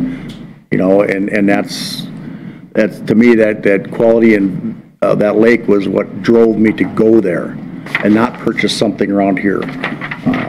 So just, and I really like my lake. I give extra money to the Lake Association, everything else for species, walleye stocking, aquatic invasive, everything else, because it is a true asset. And it's fun to have, and anybody who goes on these lakes, when I used to be in a fishing league, club, whatever you want to call it, we used to go exclusively to Wright County lakes. And we had just a blast, because otherwise you wouldn't normally get out there. And we had fun on all these lakes, and you end up going and seeing the characteristic and qualities of these lakes and just enjoying them. And I think that you'd want to do that too. Okay. Is there anybody that would like to comment that has not been to the podium yet? I just have a question. We didn't hear what he said in the beginning of what he was talking about that he addressed to the attorney. What the attorney said, or? Yeah, that means if you own shorelines, I would say that they can add that. Oh, okay. Yeah. That was what Dan said. He said you could say if it's either on the shoreline or within 100 feet, right? Yep. Yeah. Okay. So we would have an opportunity to look at that list, and I guess I would encourage somebody that, who was it, Jennifer, if you did have land or you knew somebody that was in that scenario, to maybe bring it to our attention of our county coordinator or whatever, and we'll look at that. So, okay, so anyone else that would like to comment that has not commented yet? Okay, looks like we did pretty good. You guys have been a great group. So you want to wrap it up here? Well, I got kind of a small wrap up. I guess I want to thank everybody from my side, from the president's side, all these people that have come out in show of support and and thank the board for participating so heavily in this.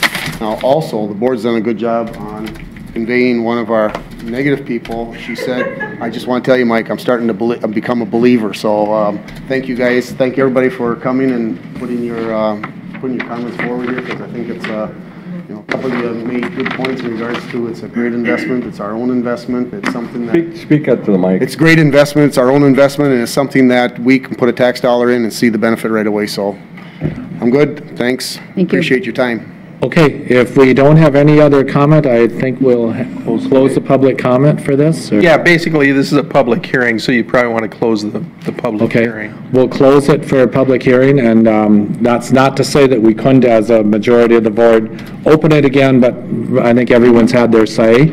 I want to thank everyone, and if there's any closing remarks up here, you guys are welcome. Yeah.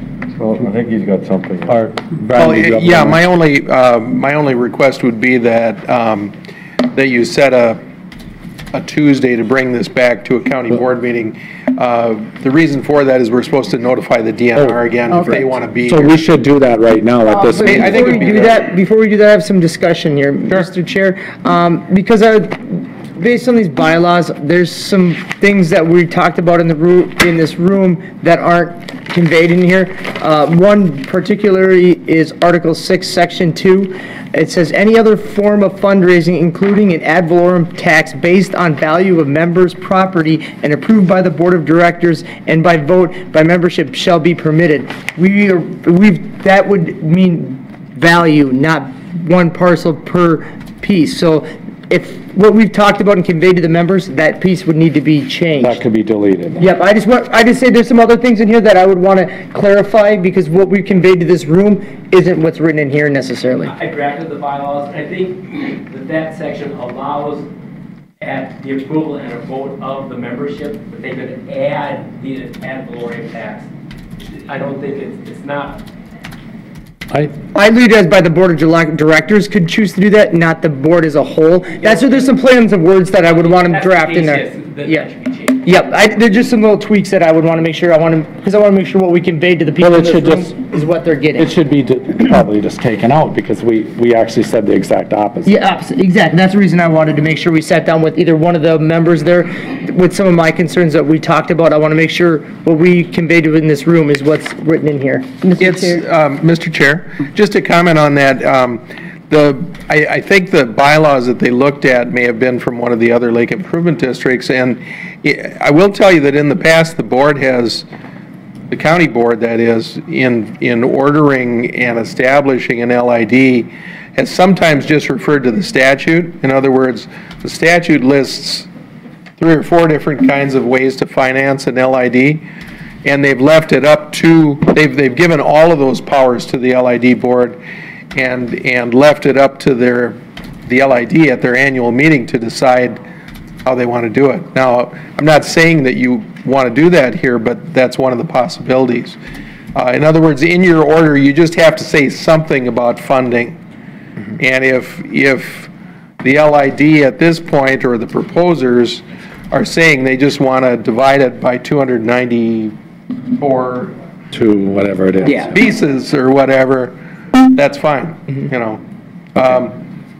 Commissioner Houston had a question. Yeah, thank you, Mr. Chair. I was just going to ask Commissioner Vetch, so you're proposing having a meeting with a few of the folks just to clarify some of these things? Just because we've really, for transparency purposes, just because we've told everyone in this room that it was per named parcel, one piece, and just the way I've read it, right now that is kind of tongue-in-cheek, because they could really do something else once it was passed beyond us.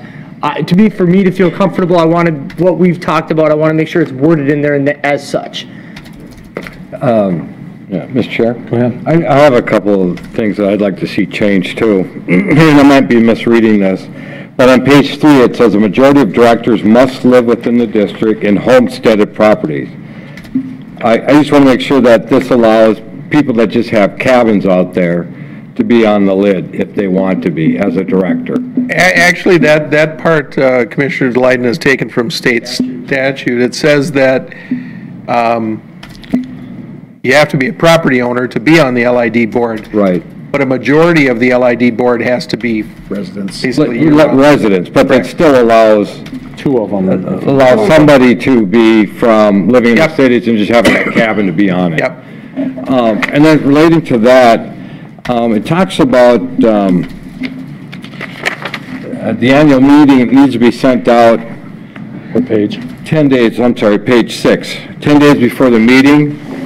And I don't know if that's state statute, but I would like to see that changed a little bit longer because it's in August, which is a kind of a busy time for a lot of people, and especially when some of this has to go towards the cities. And then they talk about the Wright County official paper, but I would think that we'd also want it in the local paper too. And Mr. Chair, Commissioner Delighten, my suggestion to you would be that we not even go into that level of detail. I mean, the bylaws are, you can make your suggestions, but all that you're required to do in the order, if you decide to establish an LID, is establish the name of the district, the boundaries, the types of programs and services which will be addressed, the manner of financing those services, and then appointing that initial board and talking about, terms, whether it's a 2-year term, that type of thing.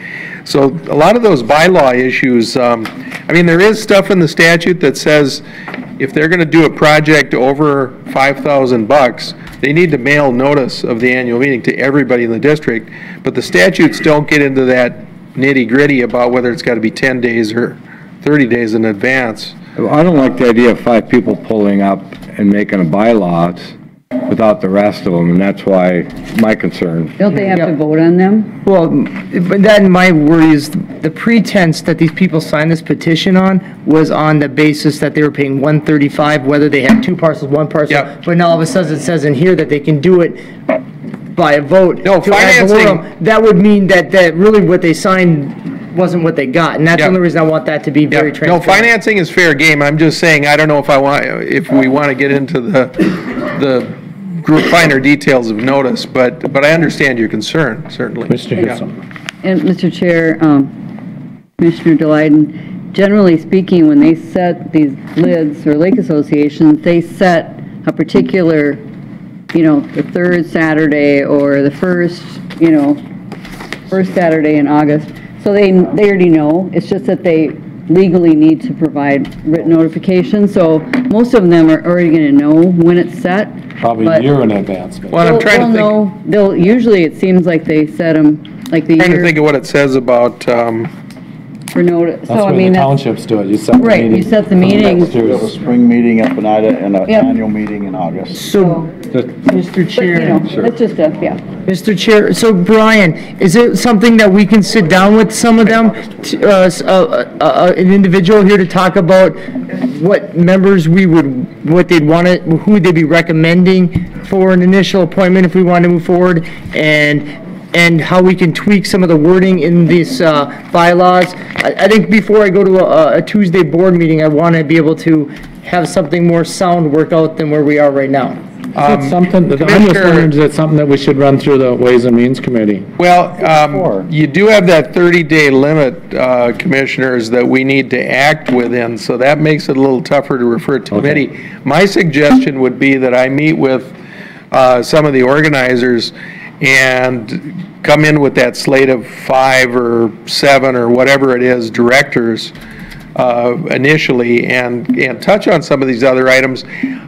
But I am very hesitant to get into the bylaws. Yeah. I don't think this board should actually adopt bylaws for the LID. We can't adopt. I think we basically adopt an order establishing the district and setting out some of the higher level details. So then, Brian, to make it clear, and this will ease Commissioner Vetch's and my concern too, is just because we talked about it tonight, the board or the Lake Association can change that later and could change the taxing. Well, not. So it could become ad valorem then. So you're saying that it could become I could say right now, I've told these people in this room that they've all heard that it was a $135 per parcel, but it could come 24 months from now that it gets switched to ad valorem because. Nope, I'm saying that that you could do that. I think the county board in the past has said, has just referenced the statute number, given the LID, some of the LIDs, the choice.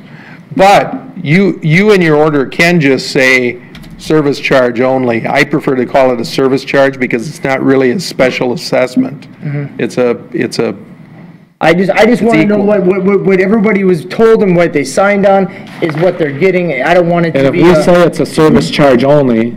And that's something I can take care of in the order. Then that would have to come back to a future county board or to us later to change that. Yep. Okay. That was just what I want to make sure. So that's maybe what you want to do. Yep, that's what I want to do. Yep. Okay. So, Mr. Chair, my suggestion would be, again, we're supposed to give the DNR 10 days notice before the county board discusses this again. You know, I try to follow that when I see it in the rules. So we'd be out at least past the next meeting.